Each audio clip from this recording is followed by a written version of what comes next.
Welcome back, ladies and gentlemen, to the Innervated, the podcast all about Hearthstone. I'm your host, Rolls of Nydra, and this is our first anniversary of the show. Yes, on April 13th, I think, last year, we had our very first episode with a lineup completely different to what we have today. But otherwise, I know. Oh yeah, you were there though, right, Chiv?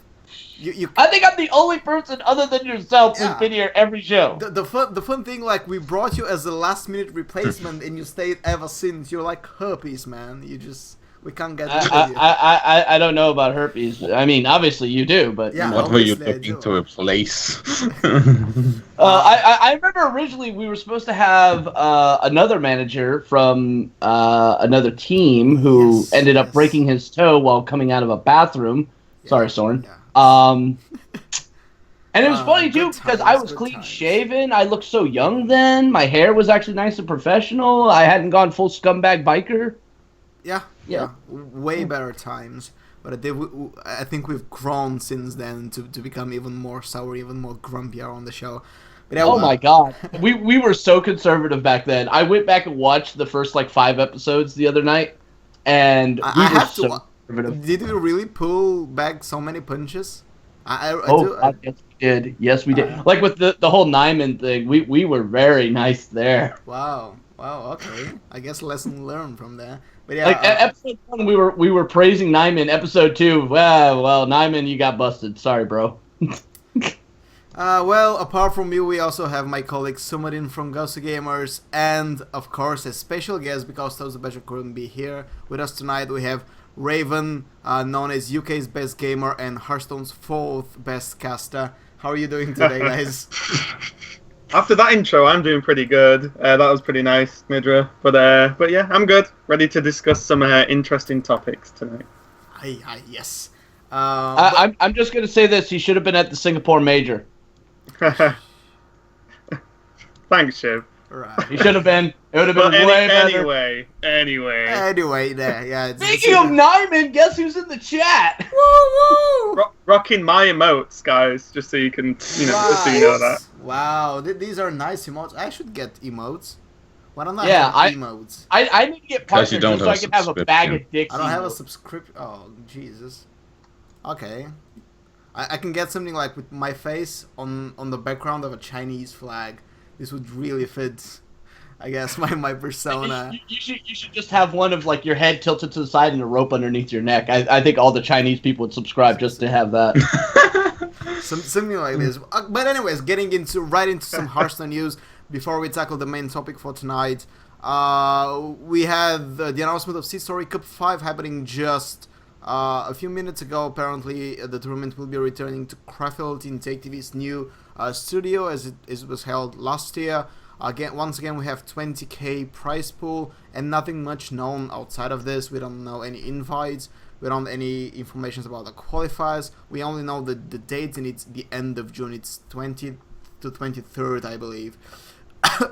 So yeah, lots of time till Sea Story Cup, and I'm sure we'll revisit the topic many times since until it happens. Just because, well, it's always fun to watch Sea Story Cup.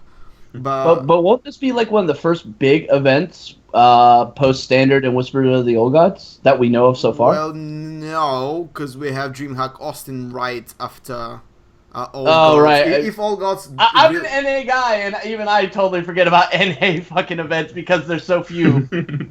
Yes, I mean, we should have another DreamHack, I guess, before Sea Story Cup, but yeah, it won't summer, be. Right? Summer should be before that. Summer should be before that, or I think like the week before, something like this. And then shortly thereafter, you get Valencia, which will probably not be streamed in English, so nobody will give a fuck. We can only assume correctly. But anyways, speaking of House Cups, there was another House Cup that took place this weekend, and I have to say I only watched bits of pieces in it just because I couldn't take it. We're talking about Archon's House Cup. Amaz's glorious and rather successful attempt to neutralize the negativity of the Skamaz meme, basically putting it out there. And while I found it a bit disgusting and despicable, I have to say, guys, it really worked well just because everybody's just now laughing at the Skamaz meme. He put it into a tournament, he branded it really well, you invited some people to play some tournaments. But overall... well, he continued to burn the Archon brand in fire. Well, that's another way to describe it. But how much did you guys see from the events, and what are your thoughts overall? I endured as much as I could. Which was I was able to stomach about it. I was able to stomach about an hour. It was like, I could be playing anything right now. You know what? I'm actually gonna try hard on the ladder rather than watch this shit. Yeah, I am. I watched bits, and some of the bits I watched were sort of interesting, but because I didn't watch it all, I felt like I missed out on a lot of it as well. Like, for example, I tuned into, who was it? It was Admirable versus whoever, and they've got multiple decks of the same class or whatever. Like, because I didn't watch it all, I wasn't quite even sure what those rules were, and couldn't be bothered looking. But I think, in all honesty, it felt like they were trying to... I know there was the whole Skamaz thing, but they were trying to, do the Take TV style, like we just said, Seat Story, but, nowhere near as good. There was nothing else going on. It was just, these guys are just sat round, not doing much, and then... Just like a camera in the bedroom. Well, the casting setup where they just sat at a desk in a bedroom was, I don't know, I would have liked to seen something a bit more towards Take TV style, with, at least... something else going on, some good production, but it just wasn't there. So I got bored pretty quickly. That's really funny because I know back in ATLC they had a lot of other stuff going on, not just the tournaments and all that. I mean, come on, we got to see Trump fucking dancing for fuck's sake. But that was kind of interesting. It was outside game content that kind of kept us enthralled. It was like, oh, we get to look at the lifestyles of the Hearthstone elites, fucking around, and it was fun. Because the idea itself is quite decent one, right? Combine several non-standard formats and make it a circuit, an event out of it, right? But what it ended up was just being sewn together worse versions of stuff we've already seen. We had a worse Lord of the Arena, we saw a worse Challenge Stone, and whatever the fuck the other three events were. And it was impossible to follow through.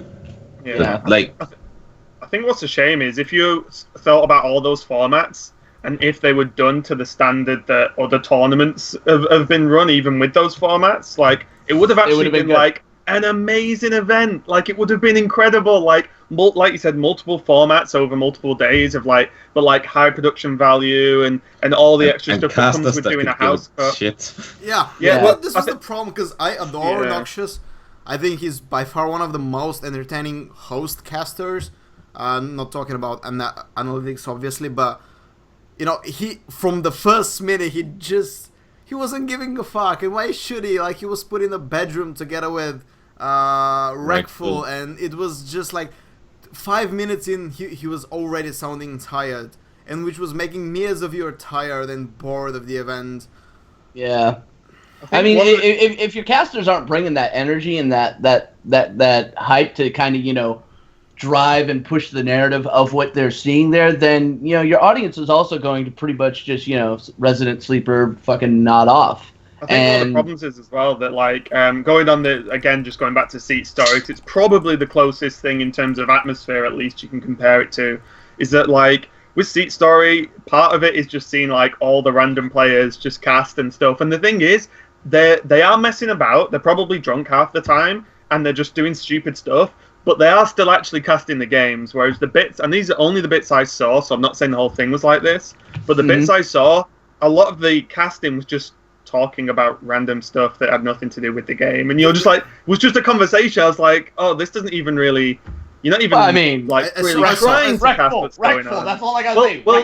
Well, yeah, exactly. But on the other side to that coin is the whole event sort of catered to the type of person who only likes the popular Hearthstone streamers, right? And you're that side of it. So that's why you throw Wreckful in there and so on, so on. You go to that side of the Hearthstone community that, the side that, and this is no offense to any of these guys, but the side who love Trump, Amaz, Forsen, that side of the Hearthstone community versus anyone who probably takes the game a bit more seriously. Yeah, I don't think anybody had the illusions that this is a serious event that's going to be with serious casters and serious analysis, but this is no excuse not to put effort in it. You cannot basically half-ass a tournament just because it's not supposed to be serious, which is my biggest concern, because one thing that pisses me off more than anything is wasted potential. And I've been vocal opponent of Archon as a brand, but I've always given them the credit where credit is due. I think the ATLC production was amazing. I think some other things they've done in the past have been extraordinary. I think the Jump Arena is one of the most fun events to watch in Hearthstone outside tournaments. But so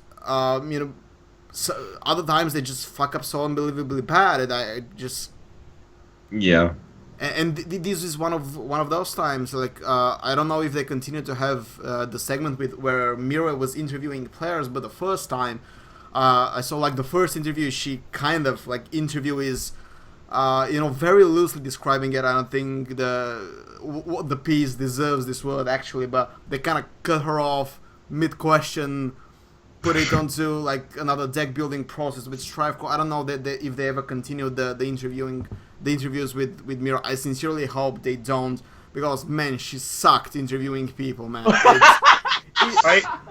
I think as well, to sort of echo what you're saying, for us specifically, it was disappointing for two reasons. One, because it could have been so much. It could have actually been one of the best and become a staple event like Seat Story is, and one that everyone loves. But also, it kind of sucks because it had a bajillion viewers anyway. Nothing was happening. Yeah, this might actually be a good thing. All right, they had the viewers. Obviously, their brand could still carry some numbers, and they had something that could have possibly worked. But they fucked up on the execution. Maybe next time they won't fuck up so bad on the execution. We'll actually get something worthwhile. But there's one of the flip sides where they can spend no money, half-ass it, and still get all the viewers. Why would you spend the money? That's the frustration.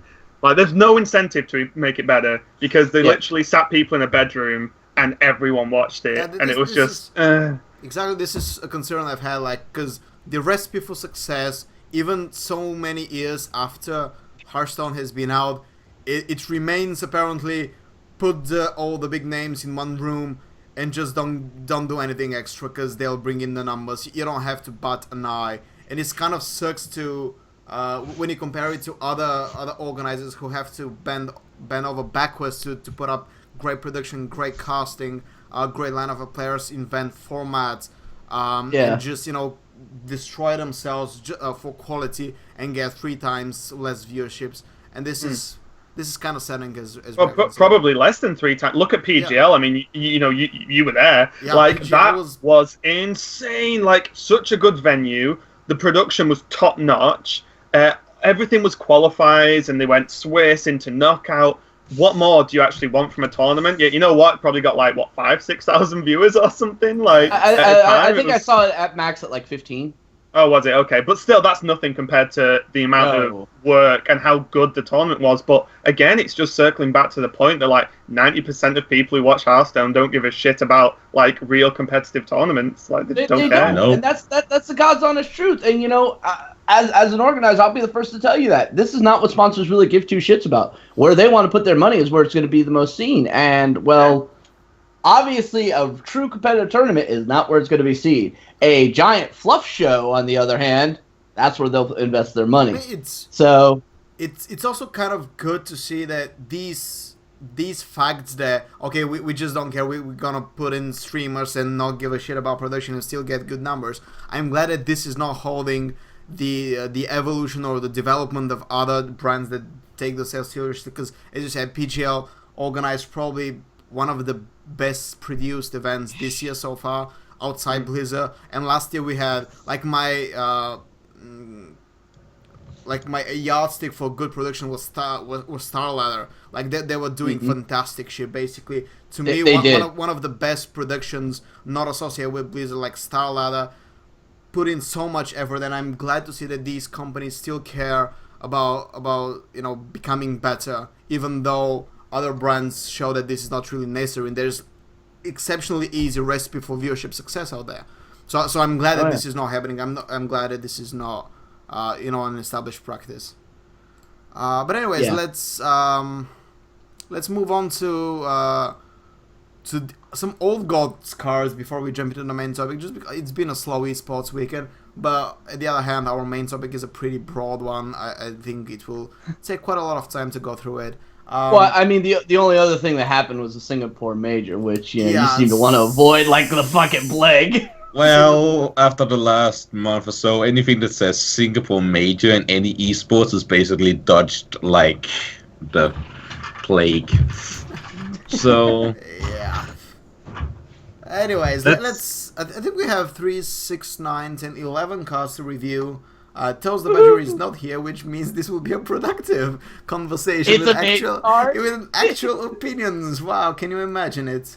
And we're starting with the last of the 4 old gods revealed. Where are you, Yoxaron? Here you are, buddy. Wait, no. OBS just... How I adore you. How I adore you. What do you have to be such a bitch? No, that's not it. What the fuck? Bad production confirmed. Yep. Nydra was doing production for Archon House Cup. Kappa! This is what's happened. It could have been better if I was there. Really? Not judging by this, man. What do you mean? I'm struggling to put a card on stream. This is... No, wait. What the... So what you do is you do a image. I know how it's done. I know how it's done. And then click where the image is, and then it appears. Really? As if by magic. Ooh, I got a random Skype bot wants to add me, and her name is Girly Cupcake Cutie Girl 33. Go fuck yourself. Legit ad confirmed. Is this just a Yoxaron issue because it's a GIF? Dude, Yogg-Saron is so random, it will not show up on your shit. Show up, yeah. Well, you cannot picture the true god of LNG. Should we just describe Yogg-Saron? Wait, it works with Call of the Wild, so let's start with... no, let's start with Yogg-Saron. I'll just describe Yogg-Saron without putting him, because for some reason... OBS, man. Anyways, Yogg-Saron... Are you trying to do the JPG or the GIF? The GIF. That's probably your problem. Yeah, because why would it work, right? So Yogg-Saron, 10 mana, 7/5. It says Battle Cry. Cast a random spell for each player you've cast this game. Targets chosen randomly. Now, to elaborate, this is not a random spell from the spells you've cast this game. This is just any fucking random spell with any random target. You could have played all rogue your entire game and then just get 3 pyroblasts into your face if your opponent so desires. Now, I think, first of all, the question whether this will be a staple in Constructed is kind of moot, because I think the answer is pretty clear: no. Whoa. Really? Really? Finally, Lock and Load Hunter has an end game. Okay. That's not actually the reason, but okay. Right. I don't give a fuck. That's what I'm using it as. Okay, if we look at decks that are competitive, I'm immediately thinking of a variant on Secret Paladin. Like, the deck runs 8 secrets, each which count as a spell. And yes, granted, you're not going to be playing most of those, but it's still a brand deal. There's also, if you're going to be playing that long, you're probably going to run some Divine Favor. And the calculations and simulations are in. Like, Yorkshire, when played, is a legit card. He is Iron Jesus incarnate. Iron Jesus is his prophet. He is the run-true god of RNG. And he will work most of the time for your favor. Why do and you it's think actually so, though? quite powerful. If we look, you can look at the simulations. Basically, he will. Most spells do not care about not having a target. Like, if he plays a secret, it's your benefit. If he plays something that can only target enemies, your benefit. If he plays something that draw cards, your benefit. Okay, he is not the maddest bomber. He is, in fact, a very cruel. Well, he is when he literally does double brawl. Yes, Which I had happened in the simulator, by the way. But even then, but yes, basically all Warlock cards added in this expansion is just there to be cast by him, and Doom art is basically just a clue. Yeah, so the reason, like, so for this card, like, I'm not saying it will be amazing, but it could be very good. It's one of those we'll have to actually get it and play it first. But similar to, Chequin, what you said, is that, like, there are a lot of spells, cards like Assassinate, Flame Strike, where they only affect your opponent in a negative way. You cannot assassinate your own minion because it casts the spells. It doesn't just apply them randomly, it casts them. So it has to hit enemies. And also, there aren't really, if you think about your worst case scenarios, you're looking at things like Pyroblast face, your own face, like polymorph your own creatures and stuff like that. But there's actually so many more beneficial spells in the game for you that it could work out. And also, just to note as well, he finishes doing his whole full effect regardless of whether he kills himself, turns himself into something else, whatever. The whole thing happens. Not entirely true. He will end spellcast if he kills a hero, which is going to happening a lot. Yeah. Okay. Well. I meant he casts everything regardless of what happens to Yogg-Saron. Yes. So he cannot self-silence, but yeah. So I think we could see it play. Like, again, just going through the generators, that there's a lot of stuff that's actually pretty damn positive, and a lot of spells that you can, like, buff spells you can only target on your own stuff, and offensive spells you can only target the enemy side of the board. So yeah, I think it could be okay. One coming up right now. What kind of decks do you guys think it will be played in? It's kind of like a spell heavy, like rogue stuff, or like maybe not even that. Maybe because you've still got to think about the mana cost, but you've got to even think, like, look at Removal Warrior at the moment. You cast a fuck ton of spells, right? And then you just play that and then watch everything happen. You're not gonna die. Are you nuts? You have 70 life.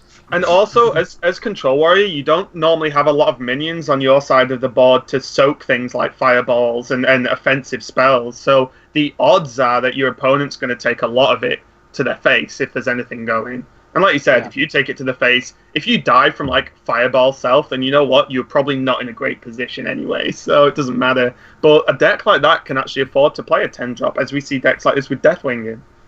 Yeah.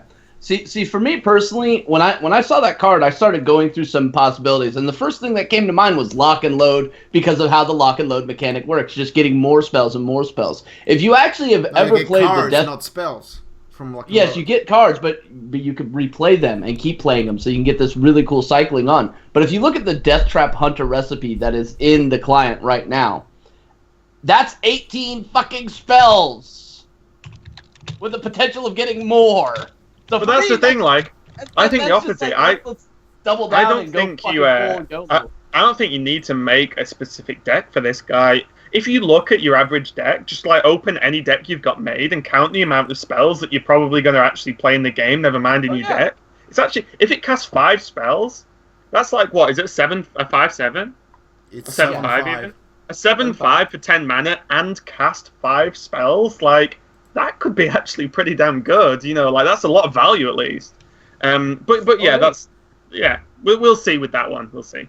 Right. Yeah, personally, I like it, and I think, you know, any deck that's running at least, you know, like 5 to 7 spells could get huge amounts of benefit out of it. Even fucking Tempo Mage could get huge amounts of benefit out of it. But then comes the question, do you play that over Antonidas? Well, maybe. Yeah, maybe. But also, just a bit more broad, it's probably the most, other than Cthulhu, the most interesting god. The other two are boring as shit. True. So, fair enough, Blizzard. You pulled it back, because I thought, after Cthulhu with N'Zoth and whoever the other one is. Yashar, like, I thought, wow, they're boring mechanics. Like, these are the old gods. They do something a little bit crazy, but it's not that crazy. And then fucking Yogg-Saron strolls on, and it's like, I'll show you what crazy is. So, I approve of the card design, at least.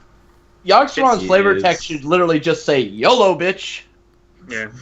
Is the lucid dream. Alright. What about the card I have pulled on stream? It's Call of the Wild. A new Hunter epic spell that reads, for 8 mana summon all 3 animal companions, and they mean 1 of each. So we got a Michel Leok and a Huffa. It was redesigned from summoning 3 random companions, because obviously getting 3 hovers is problematic, and as this guy shows, it's because druids have been summoning 3 hovers for 3 years now, so I'm not sure how this is problematic all of a sudden. Exactly. That was my whole argument. It's like, wait a minute, okay, how can you say 3 hovers is bad yet? Because it's 2 cards, not 1. I haven't actually heard that it was redesigned like that, but I guess I missed an interview. Well, this design is actually way better than random, and obviously. Like, don't get me wrong. If it was random, I would still kind of like the card. But the issue is, for stupid shit like that to happen, people already don't like Druid combo, and Druid combo at least requires 2 cards. This is just 1 card. You just slam, and it's like go. Also get the ramp ability as well as Innervate, so they can always eliminate the randomness effect, because you always know how much damage you deal. And also, just as funny as Huffer is, like, this eliminates whiffing the spell, right? 3 Leox when you need direct. Yeah, you just like that feels shit. That feels. Oh shit. yeah, it just does. 3 Leox. You just go out back with the shotgun and say, I'm done. Yeah. Yeah, well, you get 3 4/4s for 8 mana, man. It's pretty good. Mm-hmm. But yeah, the card. I love the card, man. I love the card, absolutely. It's something that you're gonna like when Yogg-Saron cast this. Yep. Oh yeah, seriously. When Yogg-Saron casts this shit, you'll be like, I'm the smartest fucking chimp in the zoo. I am. And I want to go on record. I called this card from effects to mana cost from artwork. Artwork. So it's pretty obvious. Like, it's not the most subtle. Like, 8 mana, okay, fine. I think most people predicted 9, but it's not the most subtle artwork. Hey, I was proud of the mana. Okay.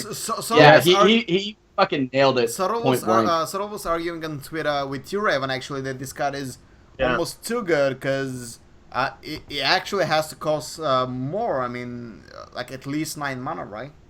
And 8 is a bit. You are talking about a Hunter deck that actually plans on lasting to turn 8 without having relentlessly lost the board of 1 already. So no, I don't care. The way I sort of tried to counter that argument was, although if you do basic maths, Animal Companion's 3 mana times it out 9 mana, sure, but also like, the card is 8 mana, so it's naturally not going to be played as often in matches, because you've got to get to 8 mana and be in a position you can play it. Yeah, and the logic is that powerful cards, like expensive spells, should scale better, right? As well. Yeah, because also this this isn't something you auto snap on 8. You will a lot of the time, but if you play this, you get your Huffer to charge and a taunt, and your opponent just fireballs your face to win. It's fucking pointless. You know, like, it's not like just an auto win card at all. No, but it's not really. Like it costs 8 mana and it summons, half a Leok and Misha, and that's almost good enough to trade with Tyrion. Yeah, No. Well, I think No. I think this is good though, because at last in an expansion we're actually getting a decent hunter card that isn't designed in a stupid manner, such as Quick Shot. yeah, there's Well, Quick Shot's a stupid Quick Shot is a ridiculous design. It is a ridiculous design. It's like, we're going to put a card draw mechanic on something that hunters are never going to fucking use it for. They're just going to use it to fill in the damage. That's not why. It's a bad design because we're going to create a class or let you play a class that revolves around not having cards in a card game. That's just not fun. It's ridiculous. Well, if you've never played Face to be Hunter, fair, this is a pretty Yu-Gi-Oh! was common scenario. Like Yu-Gi-Oh! Was rather successful with that formula, so maybe they just tried copying Infinities. Yeah, but also with Yu-Gi-Oh! You can win on turn 1, so there we go. I try to avoid that part, but yes.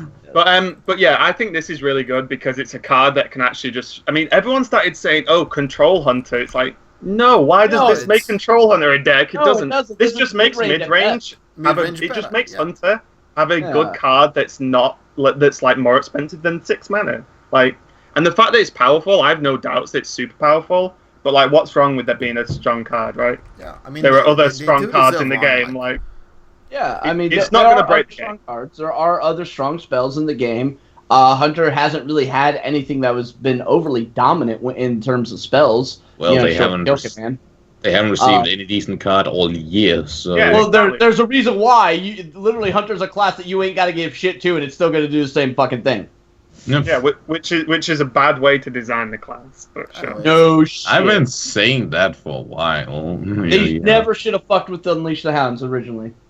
We always go back to this argument. I don't go back to argue. No. They shouldn't have messed with Buzzard. They shouldn't have deleted Buzzard from the game. That's what they shouldn't have done.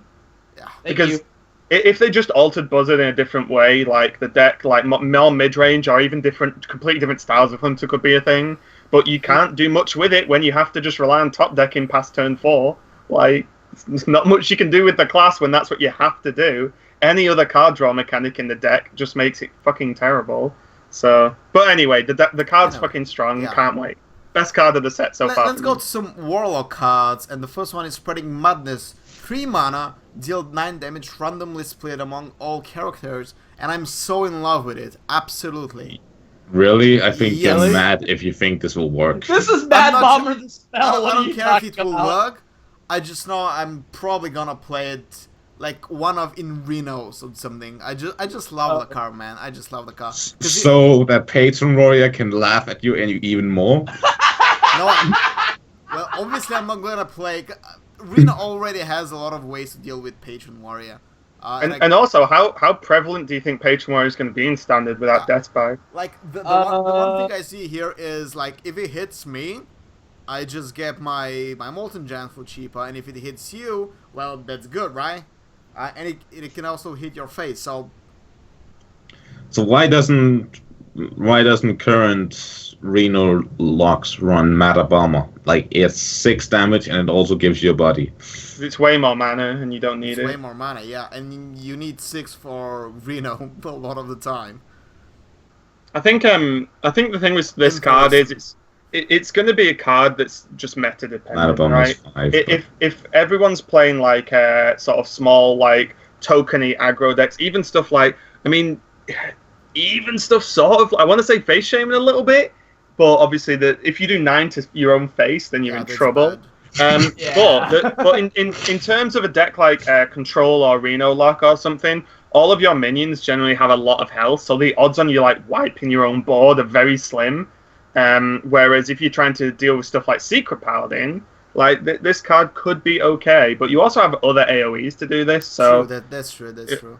But it'll just be a style pick, I imagine, similar to like Demon Wrath, I suppose. I mean, I'm gonna play around with it because I love like random effects and things of that nature. And one of my favorite decks that I ever built was called the Michael Bay Shaman. Well, now I get to make the Michael Bay fucking Warlock. With every single removal, right? And then you end with Doom just because you can never have enough removal. Mm-hmm. I'm just thinking of I'm just thinking of like a couple of Emperor-Ticks, Malygos, and a couple of these. Oh no! So that It's you like- can nuke your own face. Yeah, so you just flip a coin whether you win or lose. But it's My Warlock. They're gonna have 10 less life than their opponents. It'll and be apparently I've been fine. invited to Serbia. Hell no, I've seen a Serbian movie. Fuck no. Alright. What about this card then? It's called Cho'Gall, and that's pretty much all. It's a character in Heroes of Warcraft now. Sorry. It's Cho'Gall. Who the fuck cares? He's Heroes of the badass. So, Yeah, so Cho'Gall's actually like quite big on in World of Warcraft lore, but I won't go full Nimch. Yeah, no role playing here. No. Plus, But, it's Stefan who's our resident lore master. But anyways, Cho'Gall, it's 7 mana, He's 7/7. Battle Cry, the next spell you cast this turn costs health instead of mana. So yay, right? It's a good minion, right? so now you can cast Spreading Madness and kill yourself even faster. There you go. But yeah, it's actually pretty good. It's silly. You cast I think this the- plus Sylvan Soul, and it's Yes. like you lose 3 health and Killing me. cast an Assassinate plus the main body of Dr. Boom or War Golem, depending So, like- on what your scale. my question is, what other spells do you cast with this card? Shadow Flame, I think. Yes. Is the big Shadow one? Flame. Shadow Flame would be the big one for the big board wipe. I know people have said Doom, and the whole scenario there, Because but then if you you want to pyroblast yourself, Exactly. You pyroblast yourself, you overdraw, but hey, you could play your giants for free. yes. That's about it. For negative. I think every cost. like the removals will be the big part. Like even either big ones like Siphon or AoEs. Like I don't want to say Hellfire, but definitely Demon Wrath maybe, and definitely Shadow Flame. Demon yeah. Wrath won't be in standard, by the way. But okay. No, it won't Is be. it GVG Demon Wrath, right? No, No, it's no, Black Demon Rock Wrath Mountain, man. is Blackrock. yeah? Is it? Yeah, Yeah. yeah. Right. Oh, apologies. Take it all back. I thought it was GVG. Implosion's not going to Yeah, be there. Implosion is not going Oh, to. okay. But And yeah, that bomb won't be either. That would be a card worth considering. Mm. Let me open up Warlock spells. 1 second. I mean the You could use it for a Fist of Jaraxxus. Spreading Madness is cheap. Okay, I know, guys. I want to see someone combo this with Sacrificial Pact just to laugh. It's like coin prep. Prep coin, sorry. Oh my god, that'd be so funny. Yeah, I think this card's okay. But I like this definitely with Sack Pack. Not Sack Pack. God damn. Wow. that clip's getting recorded You're now. so I'm gonna exhausted, save that for man. rainy day. I like this with Siphon Soul. I love it with Shadow Flame. Shadow Flame seems like the most optimum play. Because you look at the mana cost here at 7. Well, if we're looking at some of the patron builds that we're starting to formulate by what we've seen, it's looking like 7's going to be that crucial turn for when patrons start spreading on the board. So if you don't have, the obligatory Hellfire, here's your other option. And yeah, it does kind of suck. You're sacking a 7/7. Yeah, you minion don't really shield, but- care though if you're sucking a 7/7 because you have, especially against patrons, you only care about killing the 2 patron boards and then you're safe, right? You basically win the game from there on. There are a few other things as well, like even stuff like Bane of Doom, Demon Heart. They're okay. Like they're not. Are they going to be played in Warlock? Don't know. Maybe not. But there are even cards like that are actually pretty okay when you realize you can play a 7/7 and cast them at the same time. Like, could be pretty good tempo swing because that's what you want to do, right? You want to swing tempo. Risky still. Like, I mean, It's 5 health. Reno risky, makes though. this playable, but it's still. There's so many classes that can kill you when you decide to help them do it. Mhm. Yep. Yeah, like Shaman's gonna see this come down and be like, "Oh, thank you." I just think this is really good design though, because in all classes, Warlock's the one that plays with its health the most, and this is only 2.5 live taps. It's not like we spend a lot of doing a 5 mana spell. I mean, like in terms of what were the spells? Bane of Doom, Demon Heart. Like it's 5 mana. Like 5 health isn't that much, and you're not going to do something like that if you're about to die, right? it's not a play you make when you're Yeah. on 7 health. Well, you just play Jogal and pass turn. Yeah. You can also do that. You don't have to cast a spell. Yeah, I like it, man. It's all I do nowadays is play priest and Renalock and ladder. So every time I see like a warlock card, like, how good is it in Renalock? And this one is, I think it will be a good replacement for Dr. Boom at least, because, well, it's getting out of standard, and I need another body to hit people with in the face, right? So this one has a good benefit as well. Anyways, what's the next card we have to talk about? Oh yeah, it's Possessed Villager. Now this is not good in Renalock. No. Well, it might when you consider, fucking Zombie Chow is going out of the mix, so... but does Renalock play Argent Squire? No, that's true too, because this is basically just the Warlock version of Argent Squire. It's not like good. anything... No, it's not, though. Anything she can do, this can do worse, basically. Anyway, so except overwhelming. Here's Possessed Villager for our viewers. It's 1 mana, 1/1. Death Rattle is a mono, 1/1 Shadow Beast. Shadow Beast is a vanilla minion. It's not a beast, it's not a demon, so it doesn't have any tribal bonuses. And that art. The art is amazing. The art is amazing, but that's about the only good thing about the card. Like, again, really? It's like Ben Brode just went, we went batshit crazy! I keep thinking, like, why would I play it before Argent Squire? Yeah. Power overwhelming is the only answer, but everything else acts worse. Like, any buff does not stick. Well, there is one reason I could see to play this, and okay, so you play this down turn 1, your turn 2 you go Knife Juggler, so you trade this into something, then the Knife Juggler ping, and you could possibly clear something. That's about it. Do you really think Knife Juggler stick? No. So I think, like, I know better.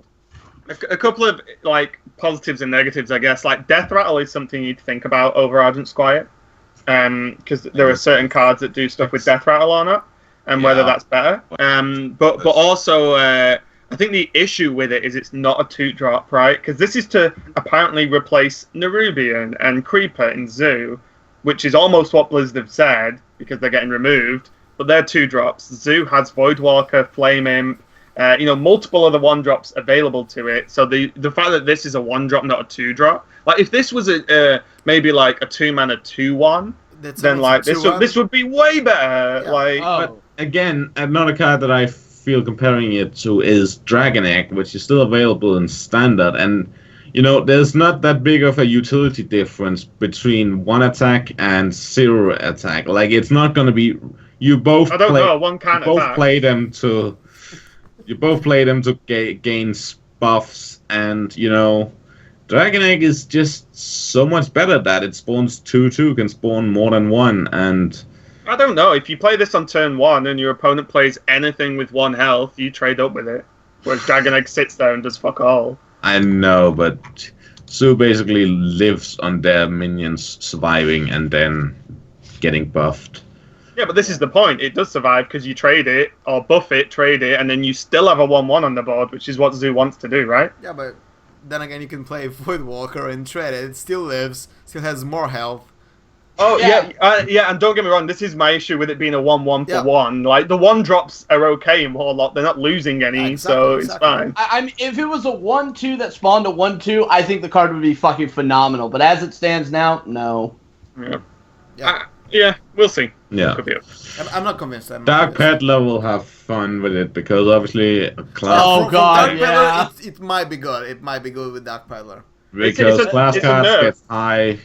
It's a nerf to Peddler, right? Kind of is. It is.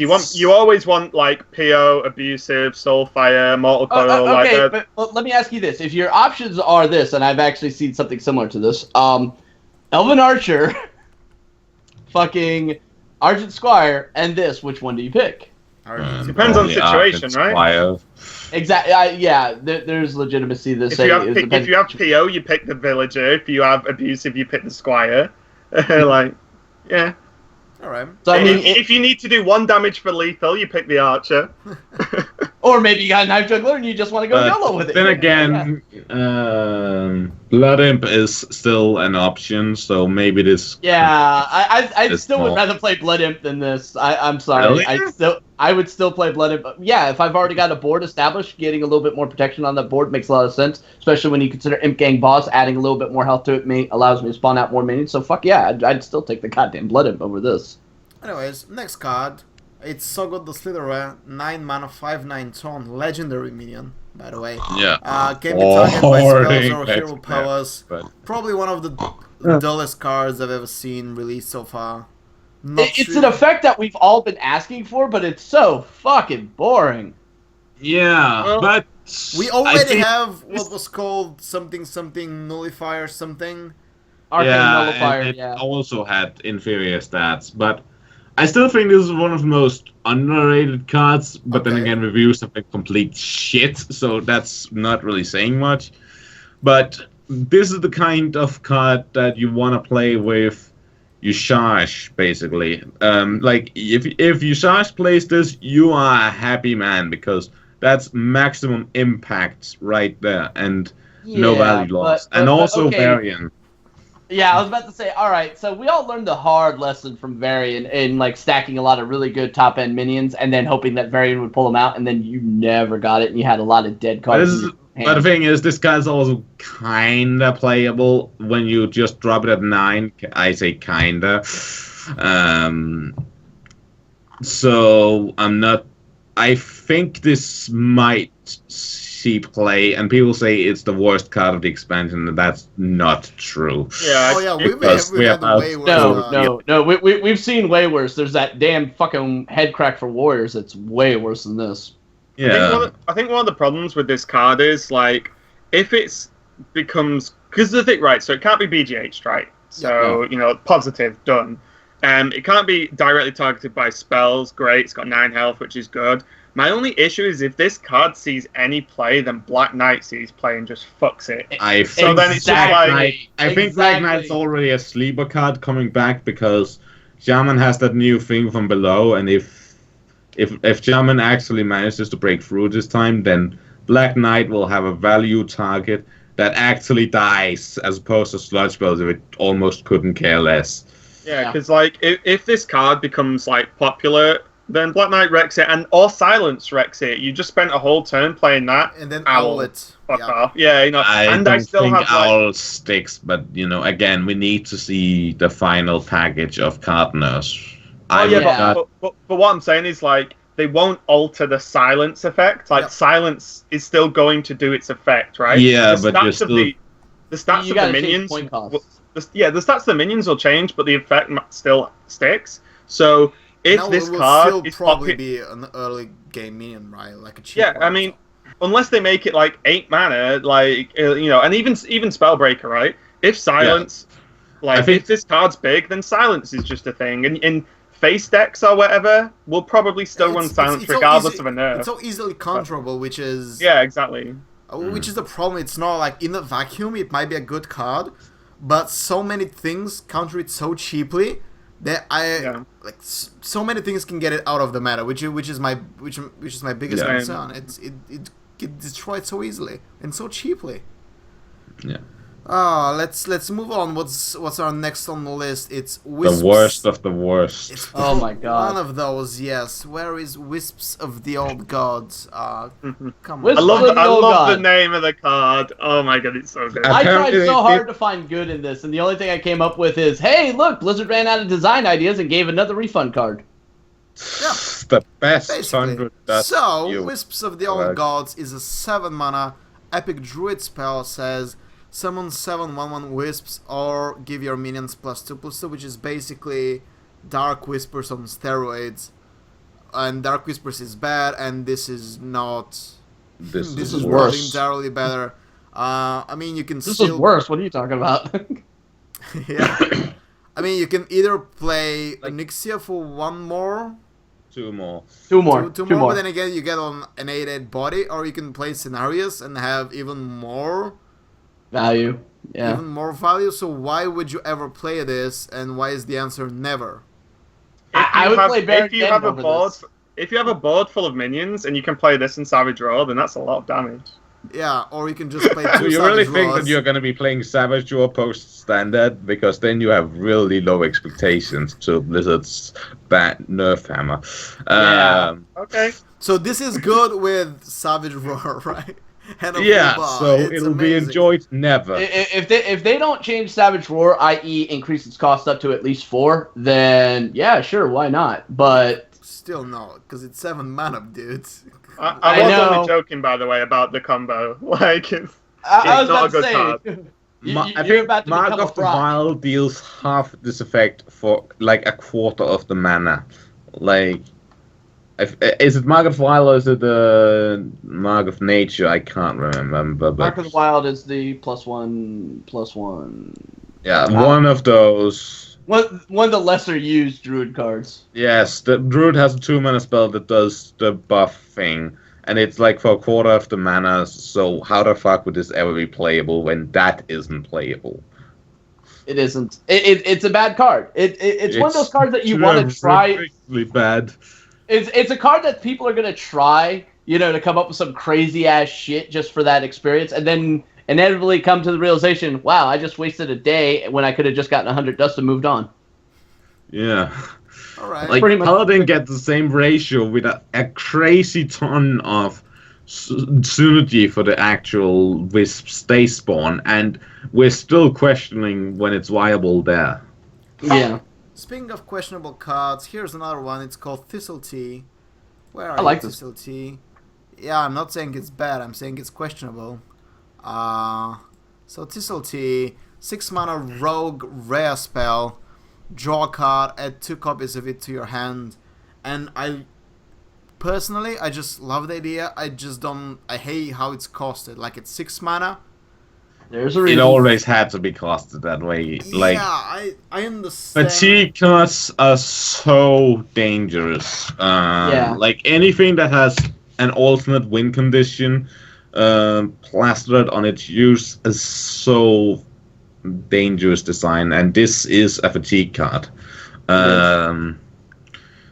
And Fatigue Rogue has been a thing. You go Reno and gang up Healbot in the past, and that's not going to work in Standard, obviously, but I don't think it could have been priced lower than this. No. I don't know if it's going to see use. Well, I But- mean, a lot of people already have done the thing. Well, isn't Sprint better? Isn't Sprint better? Sprint has had a huge amount of time in the sun, and people have already come to realize that the card, because of preparation, has a little too much value. So this kind of makes me think that Blizzard's probably going to be touching Sprint with its, I'm not expecting. pedophilia hands. I don't know, don't man. think Sprint's going to be touched, but this would be playable for the same reason. But it would be a deck that actually relies on rocking out your value. Yeah, I think the more, like, to me, the most interesting part of this card is if you think of a rogue deck at the moment. Like, are there any cards you wouldn't want more of in your hand? Like, No. triple backstab, triple eviscerate, triple sat. Triple eviscerates where shit gets really scary. Yeah, guys. and triple sat. Like, even cards like triple SI, triple Violet Triple Teacher. Cold It's Blood. like, Triple yeah, Cold Blood just says Yeah. combo to death. and also when you realize that preparation is still a card, then like this could actually be like mildly ridiculous. So I think like it's on like a knife edge for me whether it'll be played like a lot or whether it become a staple. But I think this is gonna be in rogue decks, like, because there are so many cards you want that like you're Like, pretty all the happy with cards. almost any. Other than like maybe Sprint, if you play that in the same deck, because the cards do different things, right? Sprint draws from your deck, whereas this like duplicates from your deck. Yeah. So they do different things, although they do seem similar. It's one less mana, but I'm just thinking One of less like card. all the cards in Rogue and having multiples. 2 saps is fucking scary enough. Never mind 4 in the deck. Like, Oh, yeah. how are you ever supposed to win versus 4 saps? Like, as an example. Saga of the Slitherer and Rogue cries. Yeah. It's No. That's when they play this. They get a bunch of deadly poisons. They attack into it and then Blade Fury. I think Blade Flurry. I think it's one of the most interesting cards in the set so far. I'm really looking forward to see what happens with it.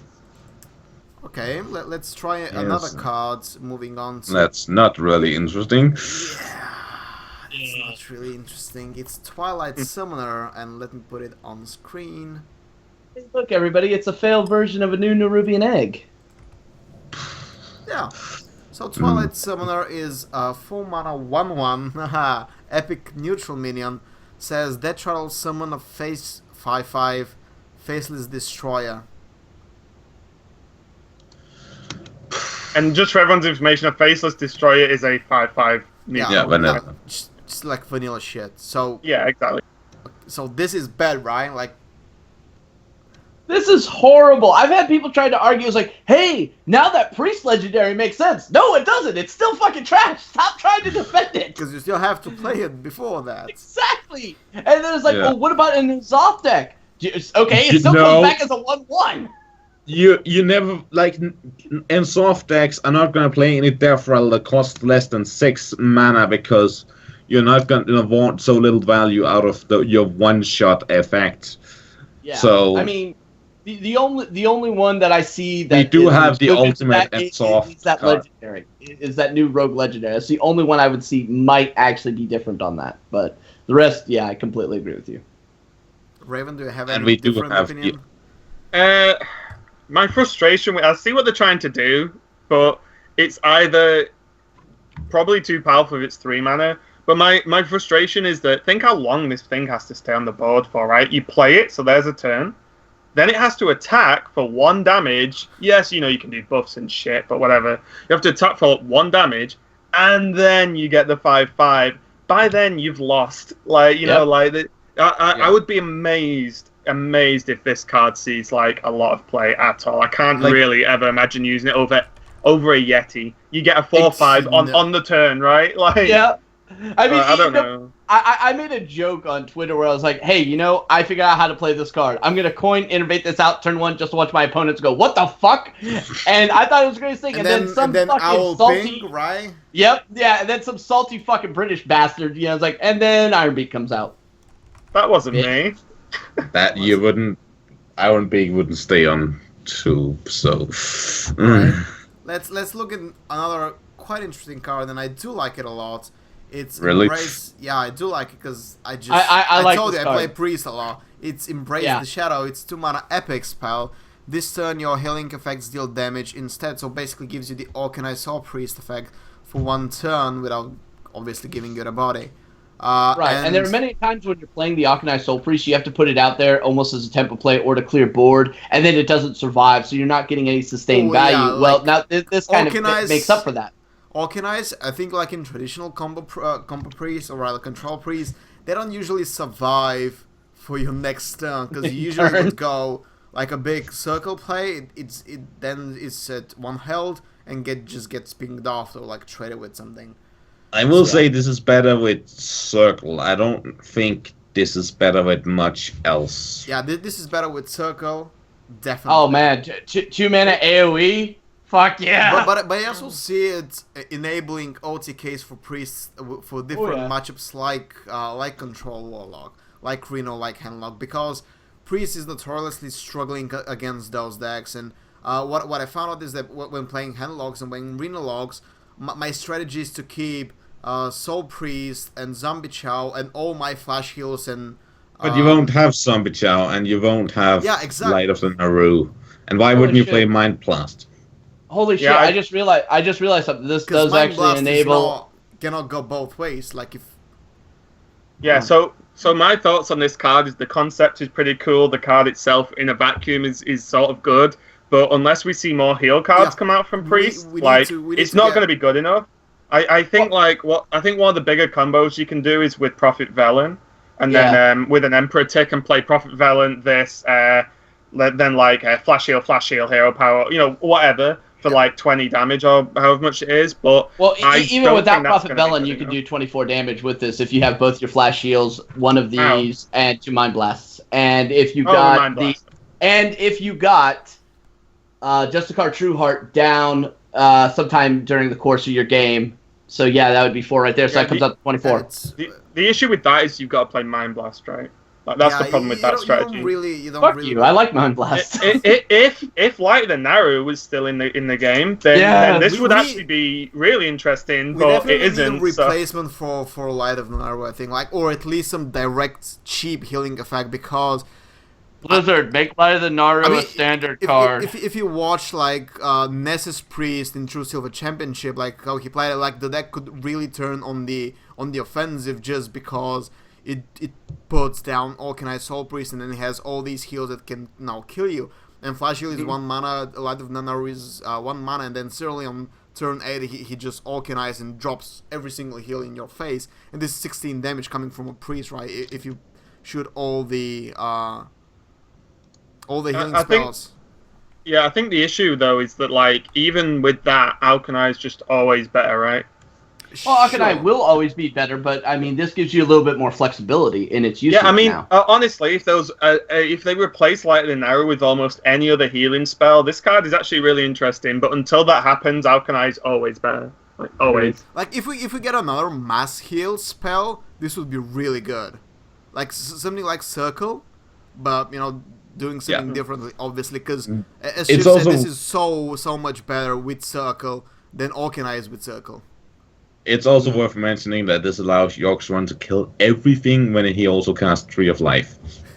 Oh shit! If it casts them both, yeah. Wait. Was it Tree of Life in GVG? Right. Hey, we can always dream of those wild moments. God damn it. Oh, another thing ruined. Okay, so the last card for today, it revealed just at the start of the show. It's Deathwing, Dragon Lord. So the new corrupted Deathwing. This was Kibler's by surprise. This is Brian Kibler's wet dream. 10 mana, 12/12 dragon. Obviously, Dead Rattle. Put all dragons from your hands into the battlefield. Now it's so much better than the original Deathwing. But is it good enough to be played in dragon decks? It will. Maybe not dragon decks and soft decks. Just for being a 12/12 Death Rattle, that will also summon Chill more if you're feeling fancy. Or Sarah if you have it. Awesome. But you said it's not Death Rattle. No, so you're not going to be playing that, but you're still going to... But since this is a Paladin deck, because you're Tyrion, you're also going to run that Dragon Consort. So you're going to have dragons, enough dragons to get value from this card, which is not particularly hard.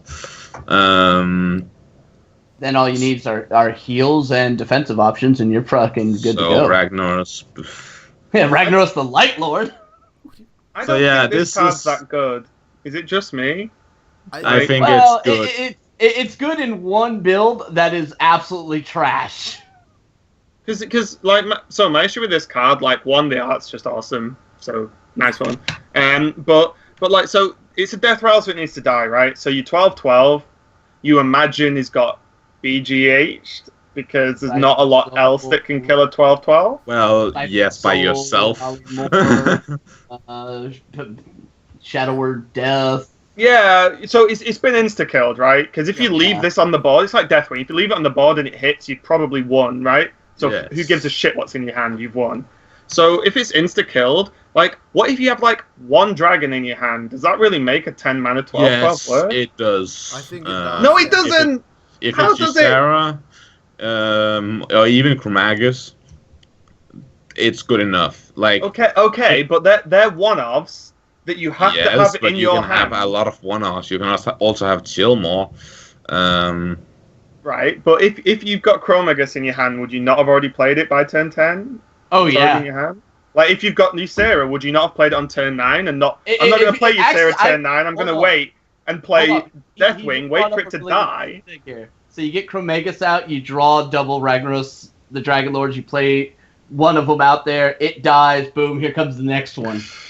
I think this card is I just don't know if this is even better than Deathwing original. It is, but... It is, but it's still not overly good. So my issue is you look at dragon decks, all the dragon decks are good because you can pretty much play a high-statted minion on curve than your opponent if you have the dragon procs.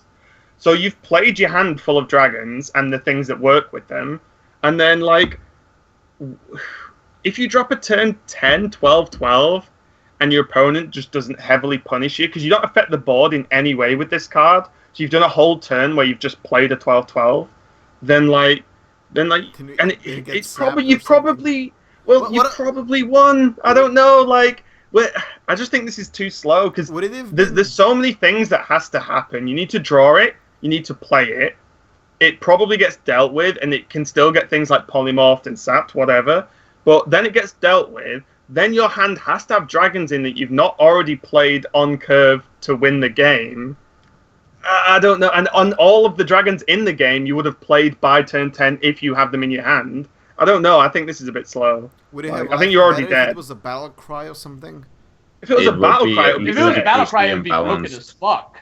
Why would it be broken as fuck? Because Varian does... It would make... It, like, if it was a battle cry, it would, like, be Yu-Gi-Oh-esque broken as shit, because it's basically a one-card pendulum summon, and if you know what that is, good for you. I don't know, but okay. And seriously, at that point, there's really only two classes that could even deal with something like that, and that's fucking Warrior, and they're still most likely going to get fucked on it, and Paladin. So, yeah, it's just... But one of the issues as well is, like, so you put in all the dragons on the board that, like, most of them have battle cries as well. Yeah. So like the Azure Drake, Twilight Drake, yeah. As your Dragon Consort. I'm struggling to think of other dragons already. That new one that just came out. I think, like, so many stars have to align to make this effect good, and you have to be so far ahead that, like, because what you got to think is this is almost 2 dead turns, right? Yeah. Because when it can die, and then your opponent can affect the board state after that. Mm-hmm. So, like, if this dies and then a Shadow Flame comes out and just wipes your board, then you've got no hand. And then, I don't know. I just think there's so many ways this could go wrong, or just be too slow. In Paladin, I kind of see this because, you know, you have your tools that you can mitigate from that early portion to kind of, you know, stop their board buildups with, you know, Equality. And Wild Pyromancer is a really cheap combo. And then you get to the Dragon Consort. You can put that down. You don't have to play another dragon anytime near soon. So as soon as you do get the Deathwing, you can play it out then. But let's say you don't get it then. So you're going to do the Lay on Hands for the card draw and to refill up your life. Then you play the Deathwing. Then you get some potential there. But you're still so far fucking behind. It's not even funny. And there's also a couple of things that can happen as well where, like, what if you play it and don't have dragons in your hand? Because then then it's still revived by Insoft, and I still think that is I still think Paladin Insoft is. Oh, are we judging Insoft still to be a card, like a good card? I can't believe we're actually talking about scenarios with 2/10 fucking mana cards in a deck. Yeah. I just want to point that out. You guys are talking in scenarios that involve 2/10 mana cards in a deck. I can see one maybe. 2 is pushing it. I don't see 2 mind controls, for fuck's sake. I just think, like, even with Enzoth, like, for Deathwing to be good, what dragons are you putting in the deck? It will be Dragon Consort, obviously, and you're not too sad with the second one getting pulled. Chill more, because it's another Death Rattle, and it's a taunt, so you're kind of happy with that. And... No, now we're pushing it. So one of the issues there is, like, so Dragon Consort reduces the cost of other dragons, but at the moment there's only 4 dragons in the deck. And Chillmore requires a dragon for its effect to go off. There's only 4 dragons in the deck. And then if you add, like, Chromagus in, if you add Ysera in, then suddenly your deck starts at 6. And then, like, at this point, your whole deck just falls flat on its face because it's too top heavy. I think that's the problem. Even if you play this in a dragon deck, it could be like a fun thing for people to include, and sometimes it'll definitely fucking work. Try it out. Oh, sometimes it'll work, but a lot of the time it won't. This is like an Astral Communion fucking Druid deck. That's the only way I see this working. Yeah. But then you don't have a hand like Astral Communion. There are ways of refilling your hand in Druid. All right, don't give me that shit. Okay, guys. Done. Done. We all heard all the opinions about Deathwing. I guess it is something we'll all be trying. I guess with Dragon X, because you have to. It's fucking amazing. Like, look at the fucking art. Yeah, it's an amazing looking card. You have to try, but again, it screams pure swagoo here, guys. I'm not even gonna lie. This thing looks fucking amazing. Anyways, enough of all the gods review, because yeah, again, it's so something we can only speculate. It's not. We can never be sure about a card in a vacuum. It's a mage card. It's a mage card. Yeah. But yeah, let's go into our main topic for tonight is basically induced from our previous episode. And if you haven't watched it, on our previous episode we discussed about who the top 10 players in Hearthstone are currently, judging by Q1 results and then end of 2015 year results, basically looking backwards in their careers. I'll give you the Cliff Notes version. This was the 3 of them trying to gang up and beat up on me for my choices, and then they got the living shit torn out of them by the rest of the community. So fuck you. I was right. Eat a bag of dicks. So yeah, like the episode sparked a bit of a discussion on Twitter. Pro players weighed in, journalists weighed in, writers weighed in. Basically, everybody had a saying in the on the discussion. Oh shit! Modern Leopard get in on this. What? Modern Leopard's like, can I call in?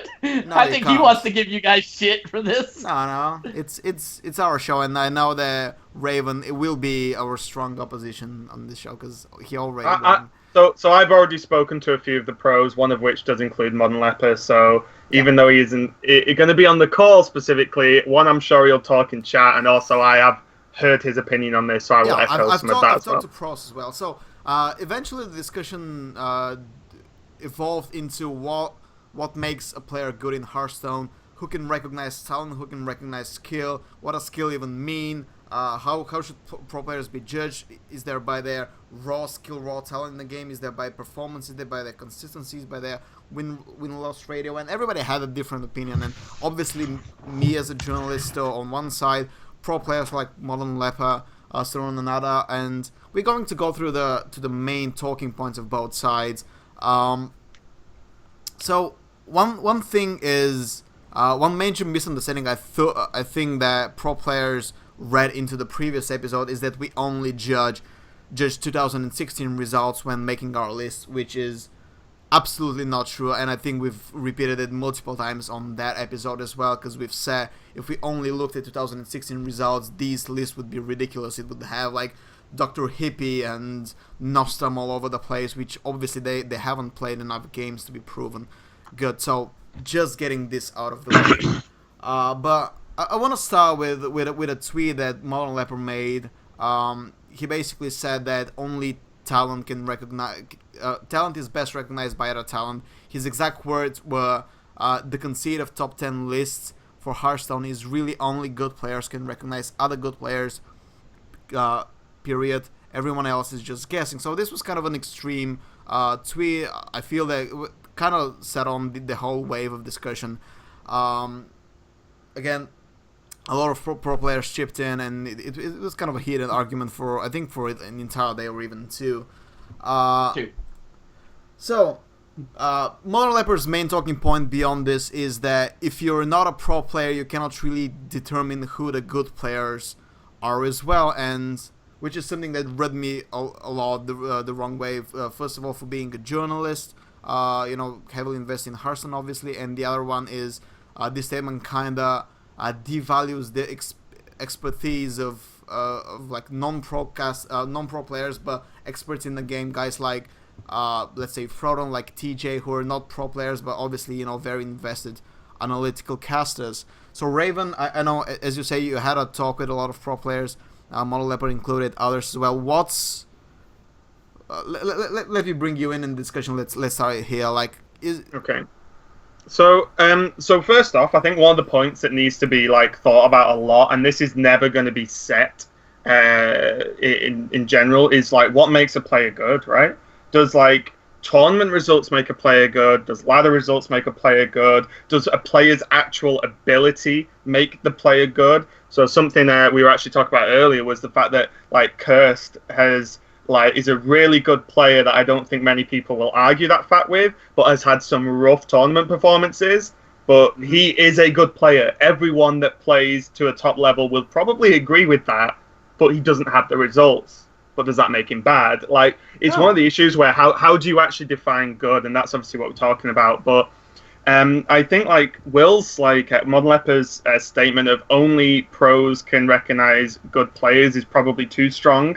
I know what his sentiment was. That I think on the far other side of that comment, you've got like Reddit people saying, "Oh, this person's good." I will never argue this in my fucking life. Yeah, exactly. So I think like, and to a certain extent, because as you were saying before this show started, Nydra, do I count as a pro player? Like, maybe not. But like, for someone to tell me if I put my caster hat on, well, you can't recognize if someone's good because you're not a pro.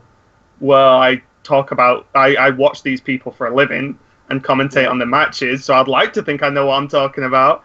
Hold on, what's that behind your head posted on your wall there? What are those?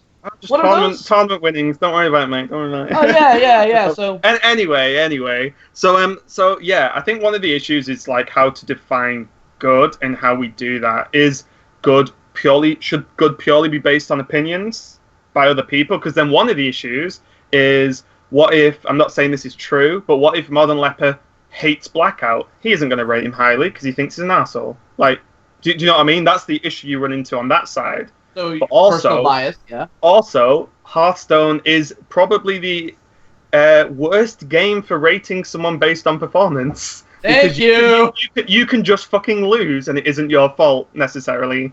Like, I played ball control in Pro League last week or this past week. He 3-0'd me, and in all honesty, I went back through the VODs. And there's not a lot I could have done about it. Like, that's, there are certain levels of how you can impact the game. But yeah, I think one of the solutions that's probably never going to happen is if we get information from Blizzard to say, like, the last 3 days of the ladder climb and just see who has the highest win rates, because everyone should be tryharding, right? Pretty much. Do you not think that's one of the... It has the biggest sample size, and everyone should be trying to win. And if you get multiple top 10 ladder finishes, you are probably pretty fucking good at the game. Like, true? No, well, I mean, if that was the case, then Zixo would always be there, because Zixo has had some phenomenal performances over several seasons where he was in that top echelon. But then, here's the thing: you can do good for a short amount of time, but can you keep it consistent? Where's your work ethic? Where is your value system? Now, when I made my lists, and ironically enough, Modern Leper was on there, I looked for those traits, all right? I didn't just look for the superficial stat lines that almost everybody always goes to, like the other three bastards who were on the show that day. All right, I went and looked for beyond the numbers, and I got called out and basically treated like shit for that, and all of y'all can eat a bag of dicks.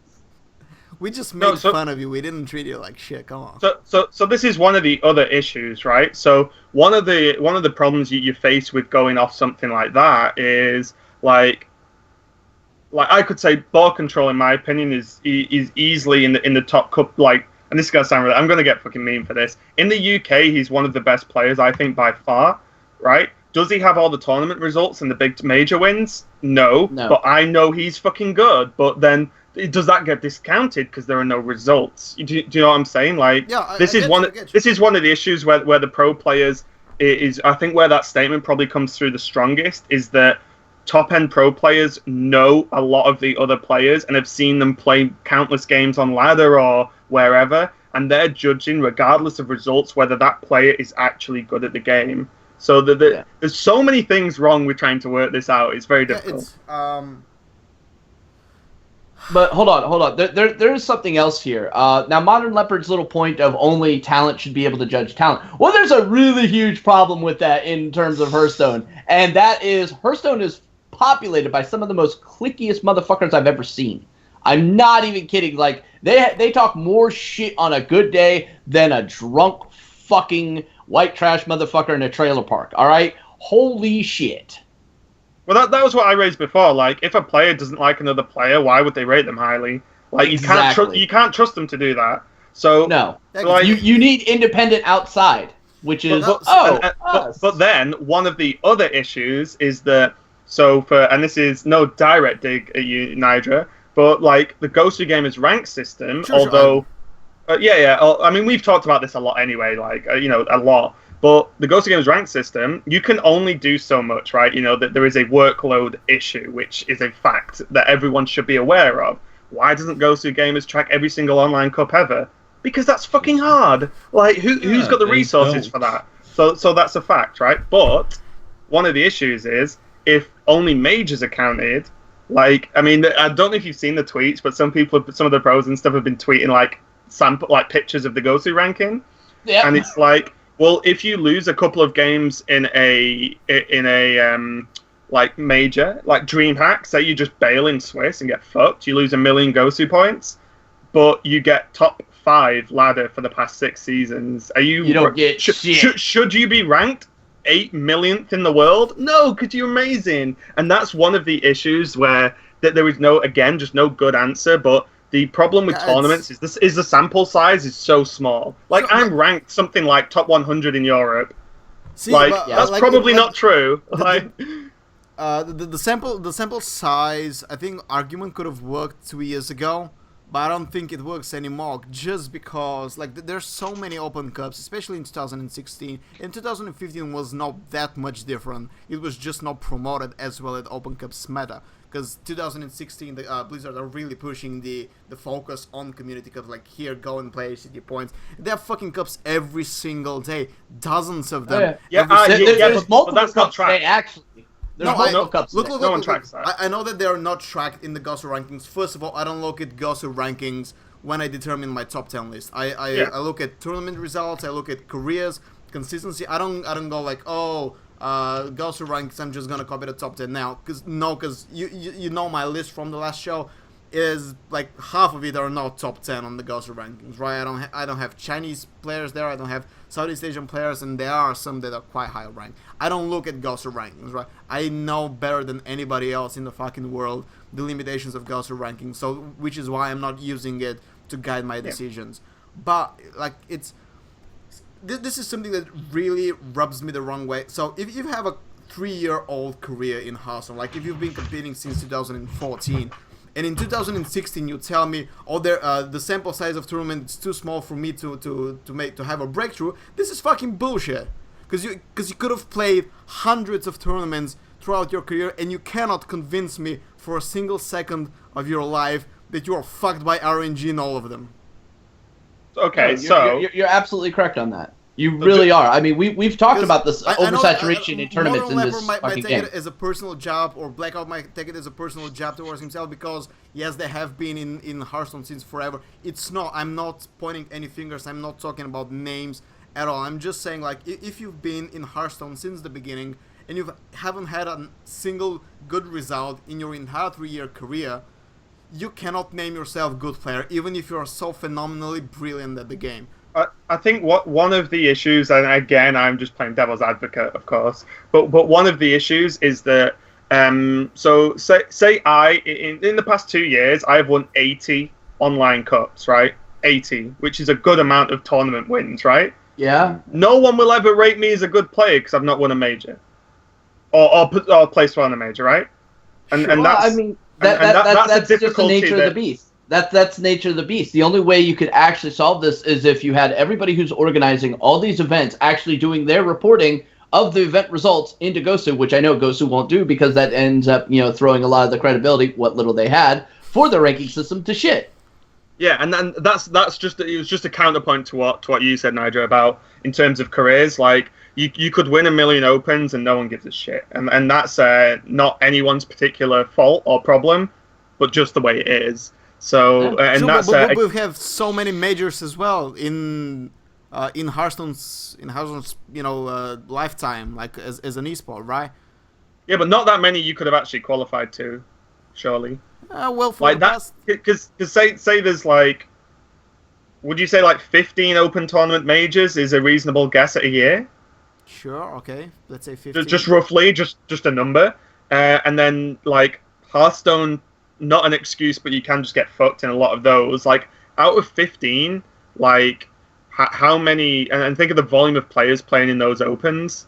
Like, the odds on a top-end player getting through is incredibly low. Sure, that's an argument, but then again, I look at player like AK Wonder, who made every single DreamHack playoff, and these were all majors with all open qualifiers, and then in 2016 he qualified for a major and won it. Now, we can shit on IM Katowice for being a small, irrelevant event, but it had open qualifiers, it brought 8 players from, so, like, every time I think about, like, when this argument is brought up, oh, there are just not enough chances. Sure, there might be not as many chances you want, at least compared to how big Hearthstone is player-wise, because everybody is fucking pro gamer in Hearthstone nowadays, apparently.